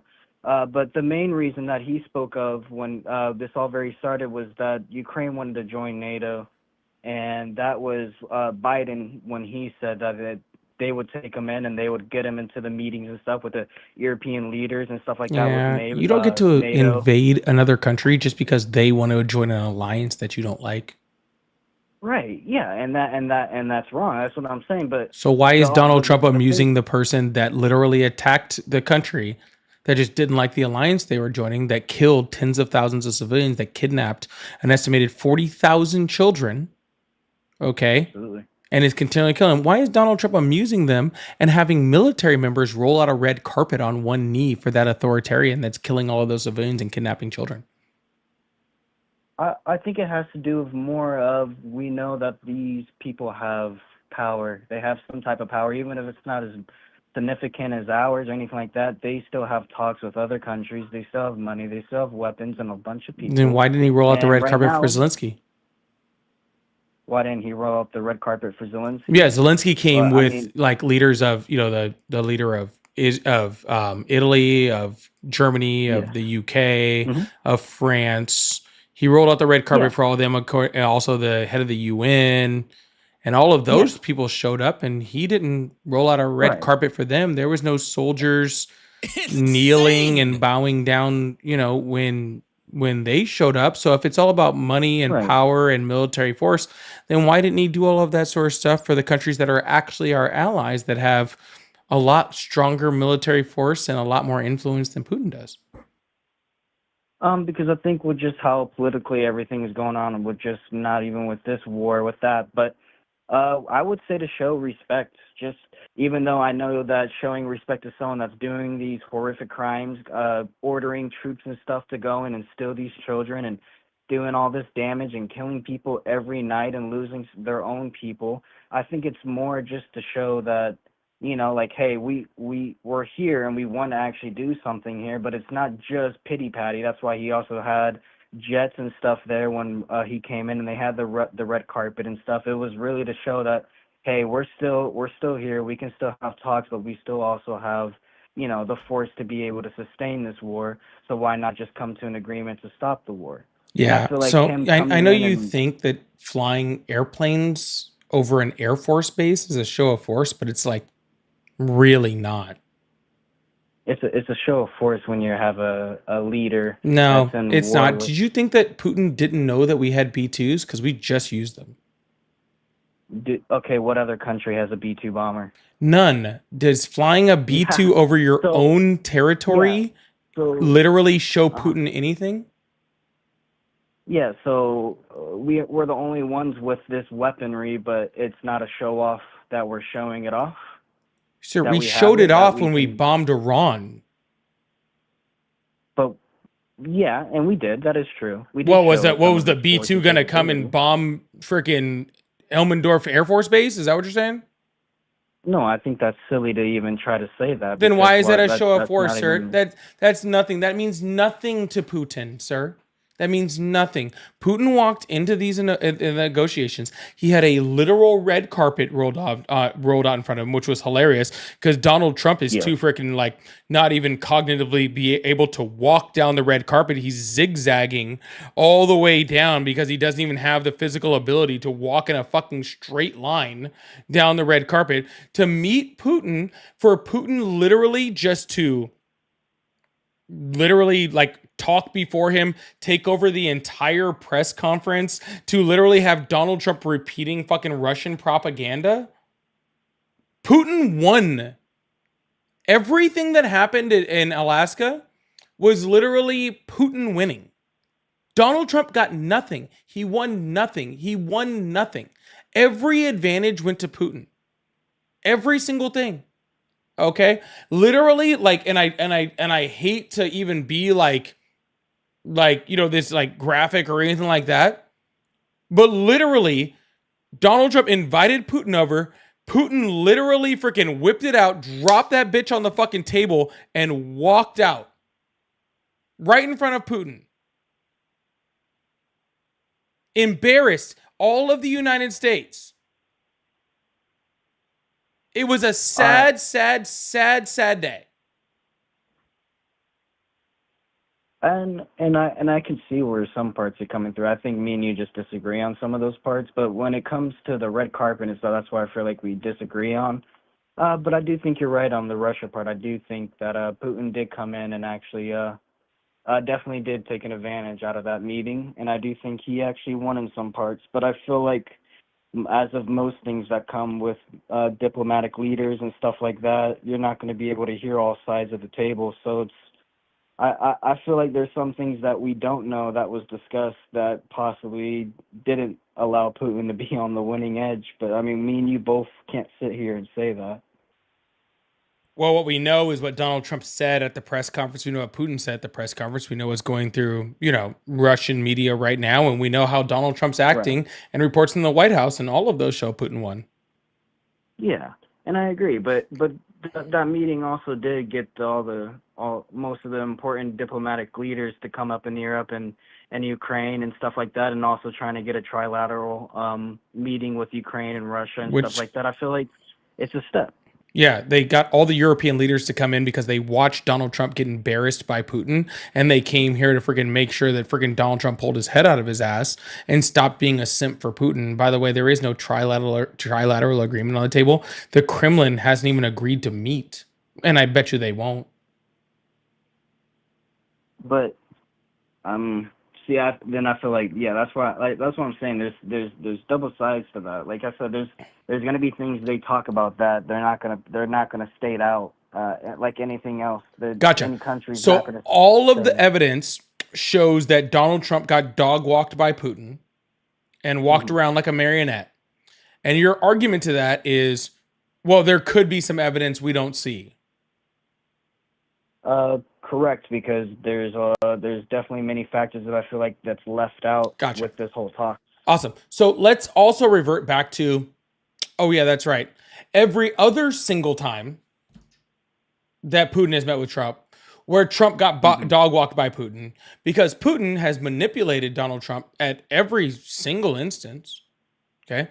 Every single time that they've ever met. So why would this one be different? I don't know. I would think it would probably go back to my old saying, like, fool me once, shame on you. Fool me twice, shame on me. Yeah, You it know is what I mean? shame on you for voting for think Donald Trump again after he got freaking like puppeted around by freaking Putin the first time. But you're right, it is shame on you. When you say voting for, like, people, like I said, there's only two political parties you can vote for in America, and that's factual.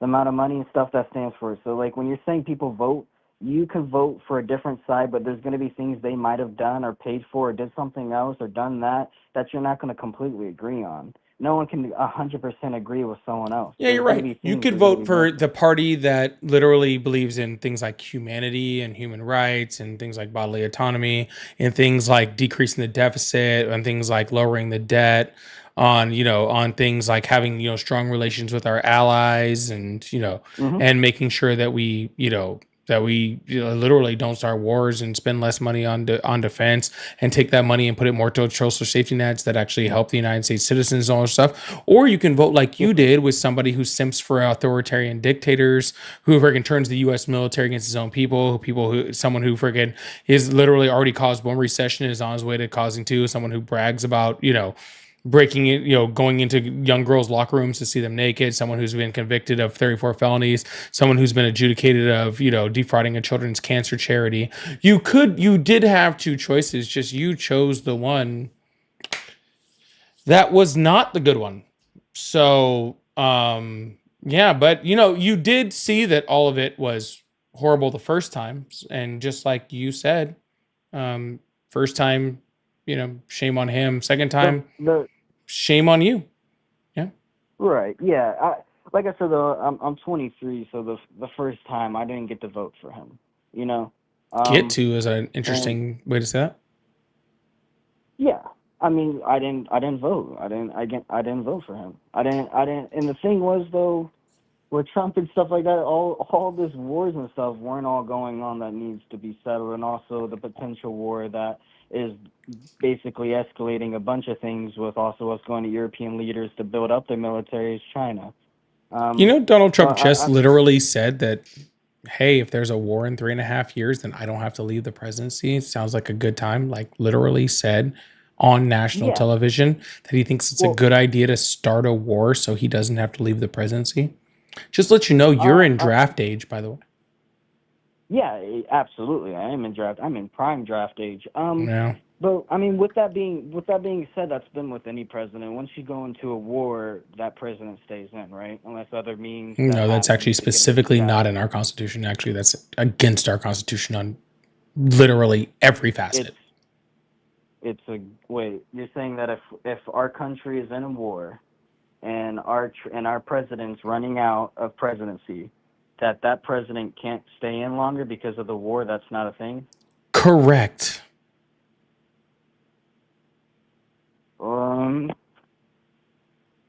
Did we change presidents during the Vietnam War? Did we change presidents during World War II? Did we change presidents during World War I? We changed presidents during all of those. What are you talking about? And I might, you know what, I might be misinformed with that. My apologies. You're right. I might have been misinformed with that. So you might be right. I don't have the facts pulled up right now, so I thought there was something that was in it, but I might be wrong on that. I apologize. Yeah. See, this is how Donald Trump gets to say things like that, right? And get away with it and like push his authoritarian, ideology and rhetoric towards the American citizens. But he literally says, "Oh yeah, I could just start a war and then I don't have to leave presidency." And people are like, "Oh yeah, that sounds good. Shouldn't leave presidency if he starts a war," while you're off with all of your friends dying in a war that didn't need to be started just so Donald Trump could keep being president. So I was looking at it since we were talking about it. So it says the 47 U.S. Code of 606 War Powers. It says during the continuance of wars, which is the United States is engaged, the president is authorized if he finds it necessary for national defense and to be able to stay in. So that's what I think I was coming from. I didn't know So the you're actual. literally advocating right now for Donald Trump to start a war so that he can stay in presidency so you can go and die. No, see, that's what I feel like. That's where me and you aren't on the same page with that either. We are not I on the don't same want a page because war. I don't want you to Right. go to war and so you die. I don't either. But you are Yeah, advocating for that right now. Yeah, I got 3 brothers, man. They're all in the military. They're all doing active Well, stuff. I don't So want it's them to like, I die agree. I either, don't but want war. apparently you do. No, but you were saying that wasn't a thing, and I was telling you the code on which it was. I'm sorry, where is that in our US Constitution again? It's not constitution. It's in the Code of War Powers of the President. Code 47 of U.S. War Code Powers of the 606. President. Yeah, that's what I was talking about. What's the I knew Code there was of something War about it. I Powers of just, the President? Let's go ahead and pull that up. yeah, thank you. Code 606, it says. I know it's not a thing, y'all. We'll pull it up. It's all good.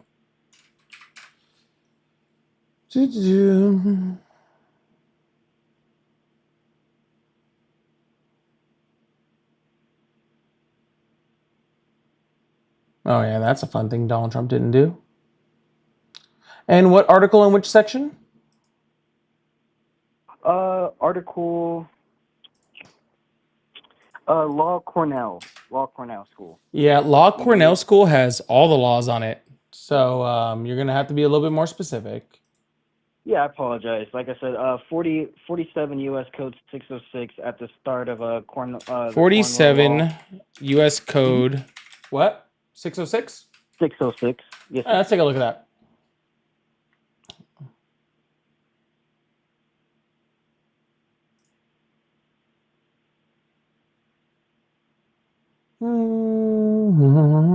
Let's take a look. During the continuance of war in the United States is engaged, the president is authorized, if he finds necessary for national defense, to direct such communications as his judgment may be essential for the national defense and security of all, and security shall have preference, priority of any carrier subject of this chapter. He may give these directions at and for such times he may determine. I'll put these on the screen. He may give these directions and at such times as he may determine and may modify, change, suspend, or annul them. Blah blah blah. Any person shall be unlawful. It shall be unlawful for any person during any war in the United States to engage in unknown. Maybe let's see. Upon proclamation by the president that exists a war or threat, disaster. Yeah.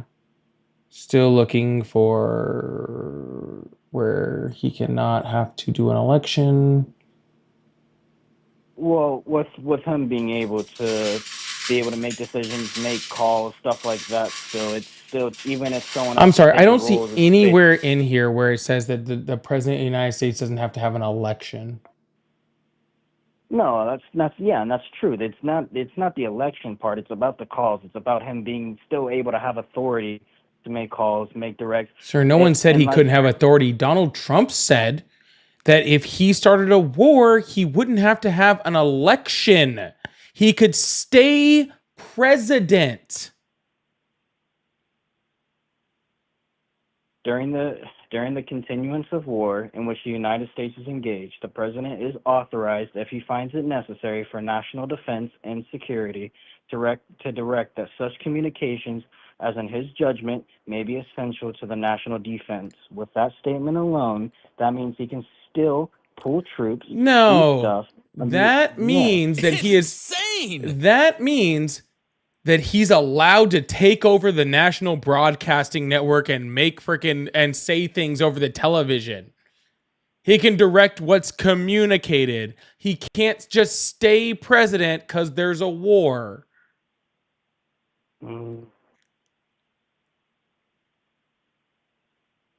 Is this fucking serious? Oh, I apologize. That's where I'm looking right now. We both disagreed on that. And I thought there was something about it, so I'm just looking through as well as you're also scanning through it. I mean, that's just where we left off on the topic. Well, sir, the only reason I was started scanning engaging. through it is because I knew it wasn't factual. Oh, okay. Well, so Cornell law isn't factual? Cornell law is factual. Cornell law doesn't say that he can stay president due to a war. And that's true, and that's where I said I was confused on that part. That's why I had to pull it up myself. I'm just saying it says that in national defense, and that means defense, which means troops, which means people. I believe that means more than being able to just talk on the media and stuff like that.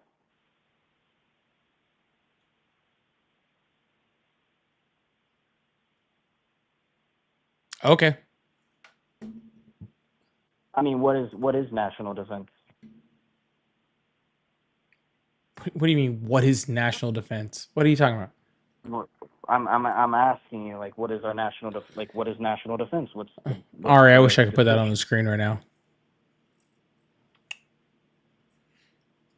Ari says you're just using ChatGPT, and that's really what it feels like. It does feel like I'm just arguing against ChatGPT. It's pretty annoying. I feel you, man. I mean, I feel like we're both. Yeah, I'm bored. Delissa, thank you so much for the $10 super chat. Says dump truck tries to take credit for crap he didn't do. This is what he does. Facts. One thing is for sure, dump truck is a world-class liar. Yay for MAGA brains. Yeah, well, Donald Trump says all sorts of stuff. Donald Trump will say whatever he wants in order to be able to call somebody and tell them that he deserves a fucking Nobel Peace Prize. So weird. Anyways, Jen, thank you so much for the $10 super chat. It says, hope your back feels better. My back is killing me, dude. I'm hurting. I still got like 7 more minutes on live, too. My back is killing me. But I appreciate the super chat. I really do. Thank you so much. And Tad Tech said ELE was held during election was held during Civil War. 100% it was. Yeah. Elections are always held in the United States. I don't know what we're doing here. Because I'm old. Megan, no. My back hurts. Truly. Just from you sucking so much. That's all it is. Just trying to carry your ego through this life. Guys, I literally had an epidural on my back today. Okay, my back is gonna hurt today.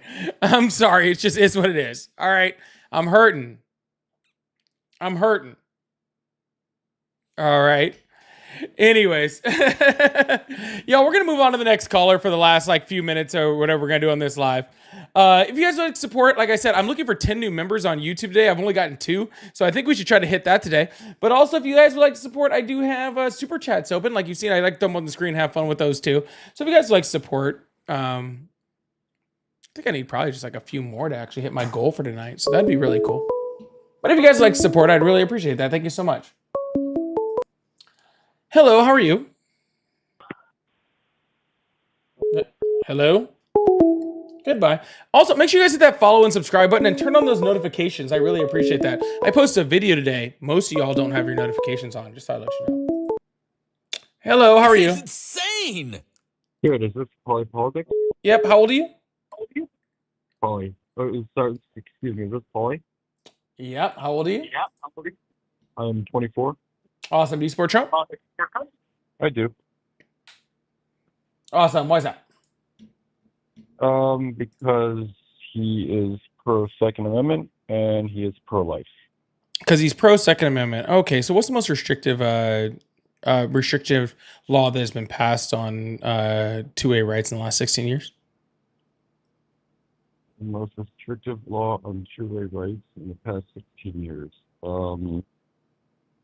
I'll be honest, I am not sure. Oh, well, that would be the bump stock ban. And who was that passed under?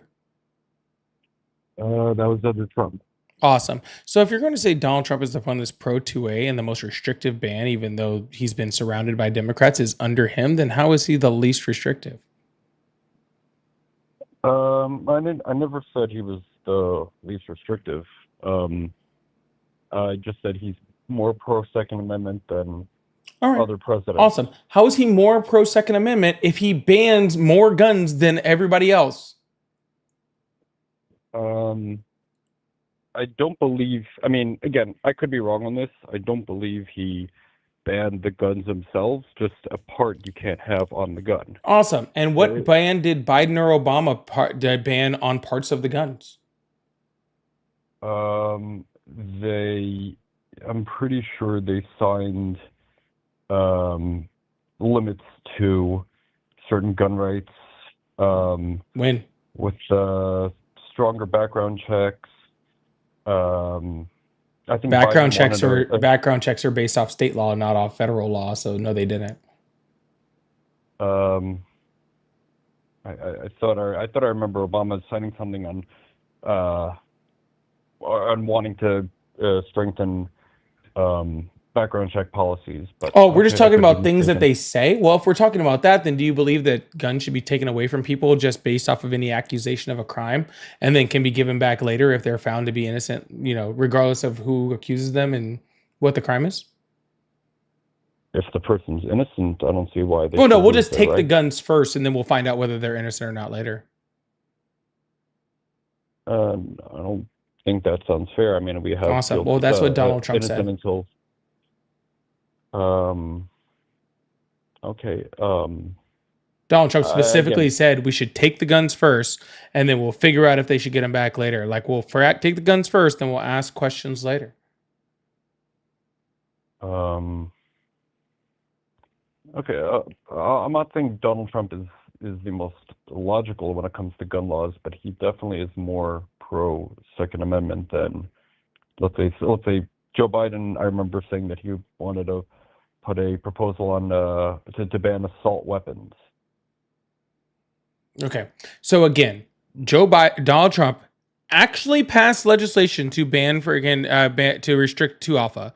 He said he wants to take guns away from people, and you're complaining about Joe Biden, or do you just think that maybe Donald Trump isn't very pro 2A?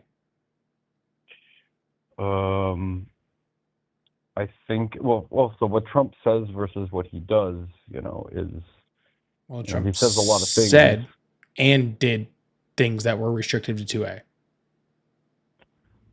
Again, but that's not saying that people can't have guns. It's just saying there are certain parts of the gun that people can't have. Gotcha. But again, the Biden administration and the Obama administration restricted no parts of guns. 0. Donald Trump did restrict parts of guns. So therefore, when we come to restricting 2A, it's Obama 0, Biden 0, Donald Trump 1. If you want to talk about rhetoric when it comes to restricting certain weapons, yes, they've all said that.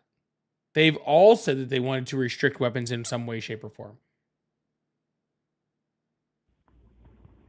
Right. I mean, and I think that's a fair insane. Fair approach. That yes, certain guns should be banned.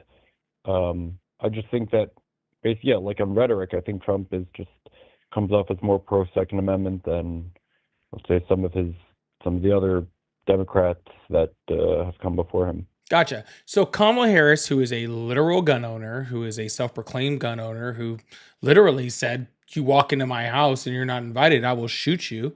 And who had a vice president who was the congressional sharpshooter and a very avid hunter, is somehow less Second Amendment to you than the person who's probably never owned a gun, passed legislation against 2-alpha, and said we should take people's guns away.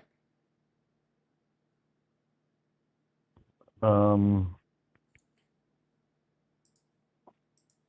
got me there. I'm not gonna lie. Yeah, because the reason why I have you there, sir, it's not a matter of having you. It's just very simple math, dude. The NRA spends millions, I think it's actually hundreds of millions of dollars every single year trying to convince you that the left is anti-gun. And obviously it's working. Okay, because you guys go and repeat this rhetoric over and over and over and over, and then when it actually comes down to brass tacks and we actually start talking about who is actually banning guns and who is not, who is actually restricting them, who is not, who is actually trying to make policy and who is not, it's always the right that is doing more as far as the restricting. And it's always the left that just says just normal shit, right? Like, hey, guess what? We are the only country that has schools that are doing freaking, there are schools that are doing, active shooter drills, right? We should do stuff to make sure that stops, right? Hey, the number one preventable cause of death in children in the United States is guns. Maybe we should look at how to make less children die, and then when we say stuff like that, people are like, oh, they're anti-gun. Like, what? No, we're pro-children living.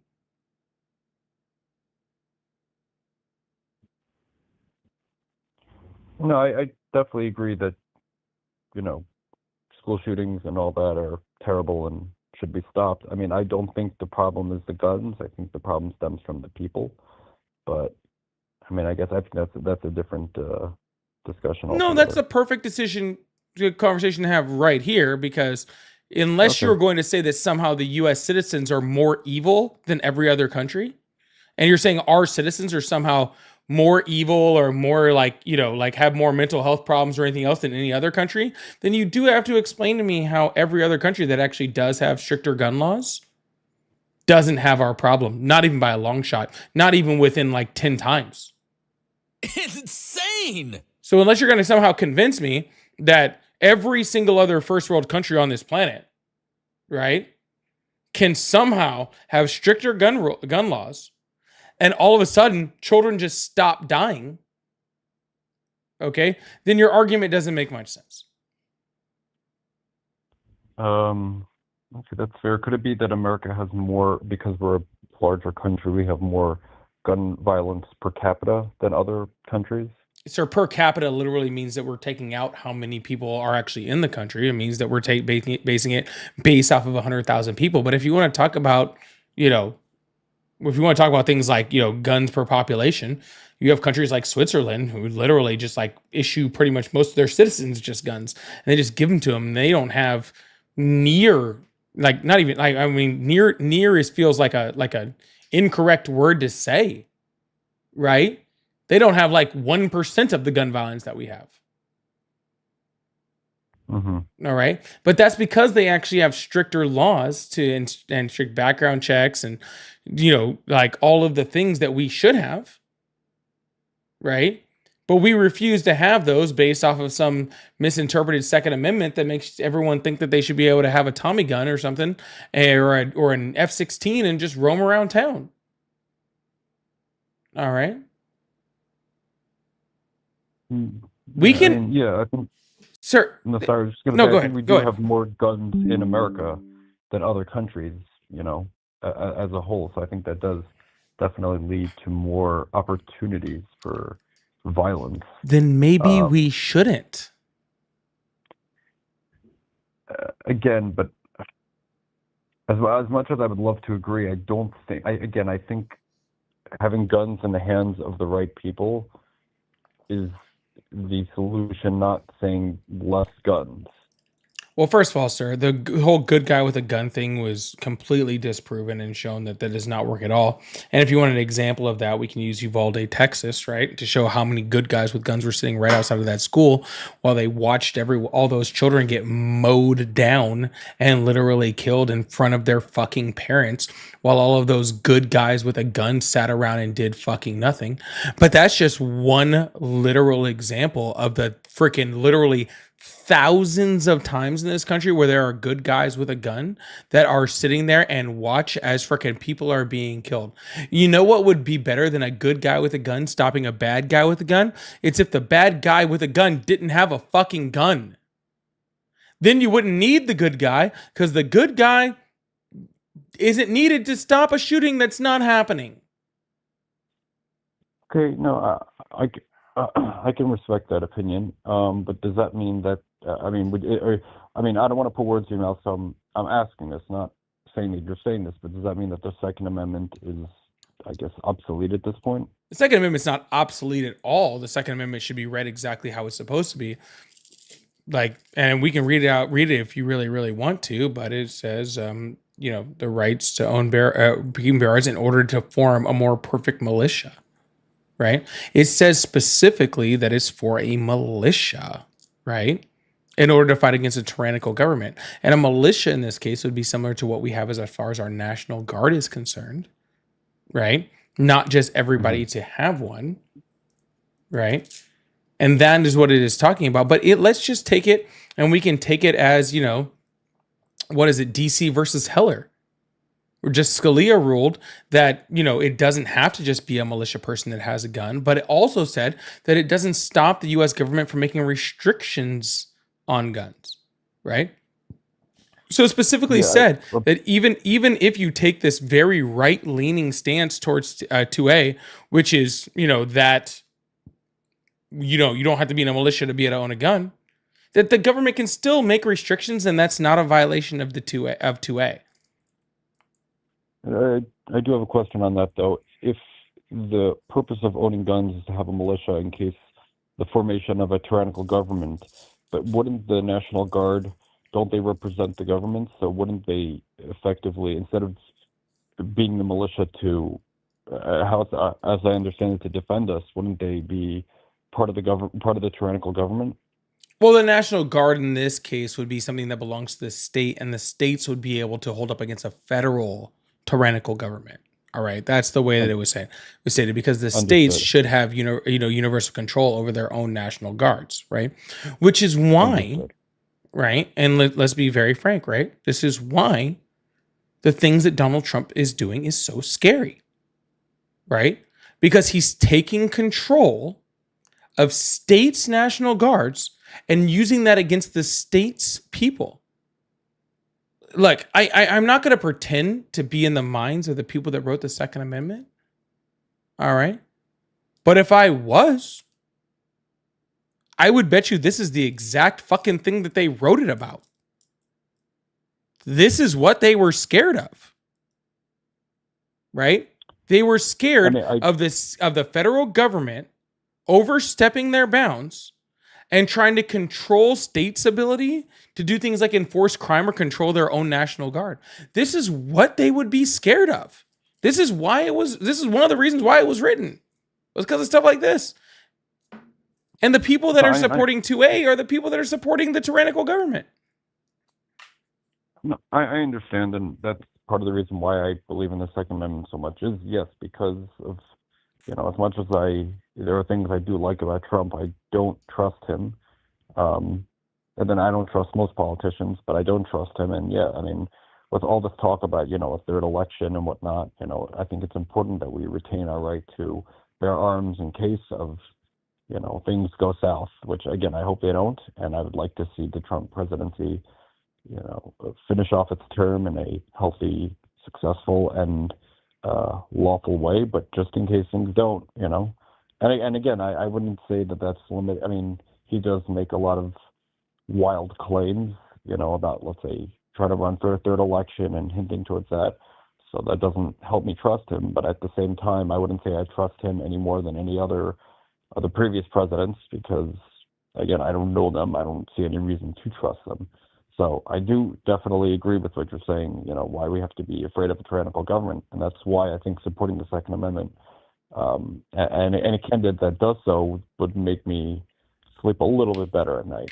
Does that make any sense? Or I mean, I think I know what you're trying to say, but honestly, it makes zero sense, right? Like, so let's be clear. When the Second Amendment was written, okay, it talked about pretty much having precedent for those weapons, and precedent does not include any of the weapons we have now. But more importantly than that, they didn't know drones were going to exist. Of course. Or B-1 bombers, or, you know, F-16s. They didn't know any of this stuff. And the right for the people to, you know, bear arms, right, is all good and all that sort of stuff. That's great, but it's not going to do anything against the government if it's tyrannical right now, right? The government, the key to that is you just try not to bring in a tyrannical government. And with all due respect, sir, you brought the tyrannical government here, and now you're hoping that your AR-15 is going to help the tyrannical government, and it's not. Against the tyrannical government, it's not. You should have been more concentrated on just not having the tyrannical government. And so when someone says that they're going to be a dictator, like Donald Trump did while he was running for president, you should have listened. When the generals under his first term said that he tried to turn the U.S. military against his own people and we stopped him, you should have listened. Okay? Because you can't stop it using guns now. Okay? It's too late. That's not the way we're gonna push forward and actually fight back against the government. That's not the way it's gonna get there. You're gonna get there through voting and protesting and fighting the correct way. If we get to a point where we have to use weapons in order to do that, it's already too fucking late, man. It's already too late. What we know as the UC, as the United States, that experiment is over and we're done. I mean, that's definitely fair. I'll also admit that I did not like the other candidate, which is why I voted for Trump. I wouldn't say, I mean, I'm not going to say that the Biden administration was tyrannical by any means, but there are definitely certain things I didn't like. Let's say in my opinion, excessive amount of presidential, the term is eluding me, but presidential, are they called orders? I forgot when the president signs a, the term's eluding me. Donald Trump has literally signed almost a record number of executive orders. Executive orders, thank you. Yes, and I don't like that. And honestly, he signed a record number his first term. What are you talking about? No, and I agree. I don't like that. I don't like that about Trump. But then don't give it to me an excuse on why you didn't vote for Kamala Harris. Because you didn't like Biden's a number of executive orders, even though Donald Trump signed more. He did it. First of all, I didn't like it when he did it, and I don't like it when Trump did it, because what I think is going to happen is, and I mean, you're way more educated in politics than I am. So correct me if I'm wrong, but what's stopping each president from just starting off their term? Again, this is right or left. Starting off their term with just a bunch of executive orders out, undoing what the previous president did. There's nothing wrong. There is nothing stopping that, sir, because executive orders have limitations. Okay, there are certain things executive orders can do, and certain things that executive orders can't do. Okay, and there is certain things that can be done and can't be done, right? But the difference is that Biden, like, people want to complain about his immigration policy, right? The reason why immigration wasn't fixed immediately is because Joe Biden was trying to get it done through Congress, the correct way to do things, and everybody criticizes him for trying to do things without an executive order. And then when he does the executive order, they're like, oh, he could have done this a long time ago. Yeah, he could have. But he understood the power of having legislation, because legislation can't be undone by an executive order with the next president, right? Legislation is standing. All right. And so that's truly the difference. Like, you don't like executive action, but Joe Biden undid some executive action from Trump. Yeah, every president comes in and does that. All right. But at the end of the day, like, when we talk about things like immigration, when we talk about things like foreign policy, when we talk about, like, Joe Biden passed more fucking bipartisan legislation than like any president in 4 years in recent history. He did it through bipartisan legislation, through law, the way our system was set up. And not only is Donald Trump bypassing that entire system and just doing things by executive order, he is literally currently trying to rig the system to make sure that whatever he says doesn't have any type of bipartisan support, has no legislative grasp at all. He is trying to create authoritarianism. And I just hope that like truly, like if you're saying that you really truly believe in like all this stuff that you're talking about as far as, you know, like fighting against a tyrannical government. And I'm not saying you take up violence or arms or anything like that. Okay. I'm not for any type of violence or hurting people or political violence in any way, shape, or form. I understand. I truly am not. But if you are really against tyrannical government, then I challenge you like to be against tyrannical government, because that is what we're dealing with right now. The House in Texas just passed a outside of census gerrymandering, partisan gerrymandering today that's going to the House Senate or the Texas Senate in order to create Republican House seats. He is rigging the system. Okay? The system where whether you like the right or like the left or whatever, right? Should have the thought processes and the ability of both sides in order to do things, right? It should. Yeah. All right? Because you don't want just all right with no left balance, and you don't want all left with no right balance. Right? You need something to keep it slightly in check. And Donald Trump is not only not taking anything in check, but he is purposefully rigging the system to make sure there is no check. All right? That is what authoritarians do. Authoritarians take away your ability to have checks. Authoritarians put the U.S. military against American citizens, right? Authoritarians side with dictators. That is what Trump is doing. And if you really, truly want to be, against the tyrannical government, then I just ask you to exercise your ability as an American to actually be against it. I mean, it's a fair request, and it's definitely something to sleep on. Well, that's all I ask. I will say, though, no, that's fair. I will say, though, I just, with the gerrymandering thing, I did a little bit of research into it when I heard about this issue with Texas. Isn't the whole idea of gerrymandering that you're specifically drawing? I mean, I think it started with a certain a politician from Boston. I don't remember his position, and that he would find the counties or so. I mean, again, this might be totally wrong, but he found the counties that supported him and like drew an outline of like those counties, and then that in order to get the votes he needed. So isn't that, I mean, I'm not defending Trump, but I'm saying, isn't the whole idea of gerrymandering effectively a way to rig the system in your favor? Yeah, that's what Texas is doing. Right. So I'm saying it's rigged inherently, no? No, gerrymandering is wrong, period. Okay, so I understand. So gerrymandering is wrong, period. Partisan gerrymandering should not exist on the left or the right or anybody else. Okay? Right. It should not exist. Okay? Right. And then we have laws in our country that go against things like racial gerrymandering, right? Which exists. Right? But that gerrymandering at least existed during a census, right? As we got new census data and as we were able to understand the people and the places, there was gerrymandering. And they were gerrymandering by the left and the right. I'm not saying there wasn't. Okay? But having an out-of-cycle gerrymander system, just because the president says, I think you can get more districts out there, I want Texas right now to create more districts, that's authoritarian.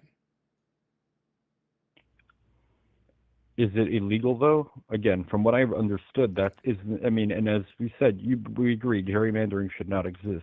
So it seems like what they're doing is taking advantage of a law that shouldn't exist. And I'm not saying it's right, but is it illegal? Yeah, well, you know what? When slavery existed in this country, it also wasn't illegal. That's fair. That's fair, but I think that true. I don't draw my morals from what is illegal and what is not illegal. Okay, that's fair. No, I guess my follow-up was that like, why don't more states do that? Meaning the problem is that more states are.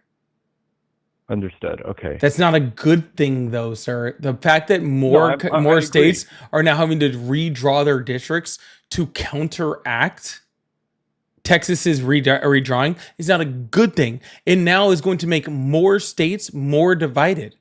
Where states now, representatives in these states are not going to even have to run off of against somebody from the other party, because they're going to be so gerrymandered that they're just going to have to win their primary, which means they're only going to have to run against their base, which means that the more Democratic or the more more freaking right wing you are, the more left wing you are, means the more you're going to have to be that in order to beat your base, to win against your base, because there's no balance.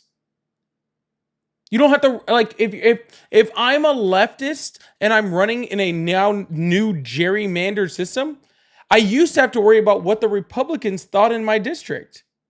Now I only have to worry about what the left is. So the more left I am and the more partisan I am, the better chance I have of winning. Which before, it was the more centrist I am, because I have to also deal with the Republicans in my district. Mm-hmm. So in other words, the blue states get bluer and the red states will get redder. Correct. Mm-hmm. And nobody has to even argue against the other side ever. Mm-hmm. Well, I mean, honestly, you did a really good job explaining it. So first of all, I just want to say I appreciate that. But if this is really the ugly side of gerrymandering, how come how come it hasn't been?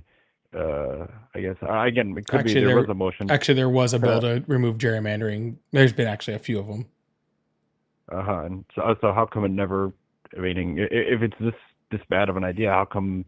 I don't know if it was the right or left who proposed it, but I mean, why is it still around? I guess is my question. Oh, there's a lot of things that are not still around. Let's be honest. I mean, I'm assuming based off the rhetoric that you're saying that you also wouldn't agree that money and insider trading in politics is a good thing. Yet there was literally a Republican that just put up a bill that, that tried to end that. You know who shot it down? Trump. Well, again, there are plenty of things I don't like about Trump, and I'm sure you can. There's tons of bills. There are good representatives out there, right? There are good congressmen out there. Sure. Okay.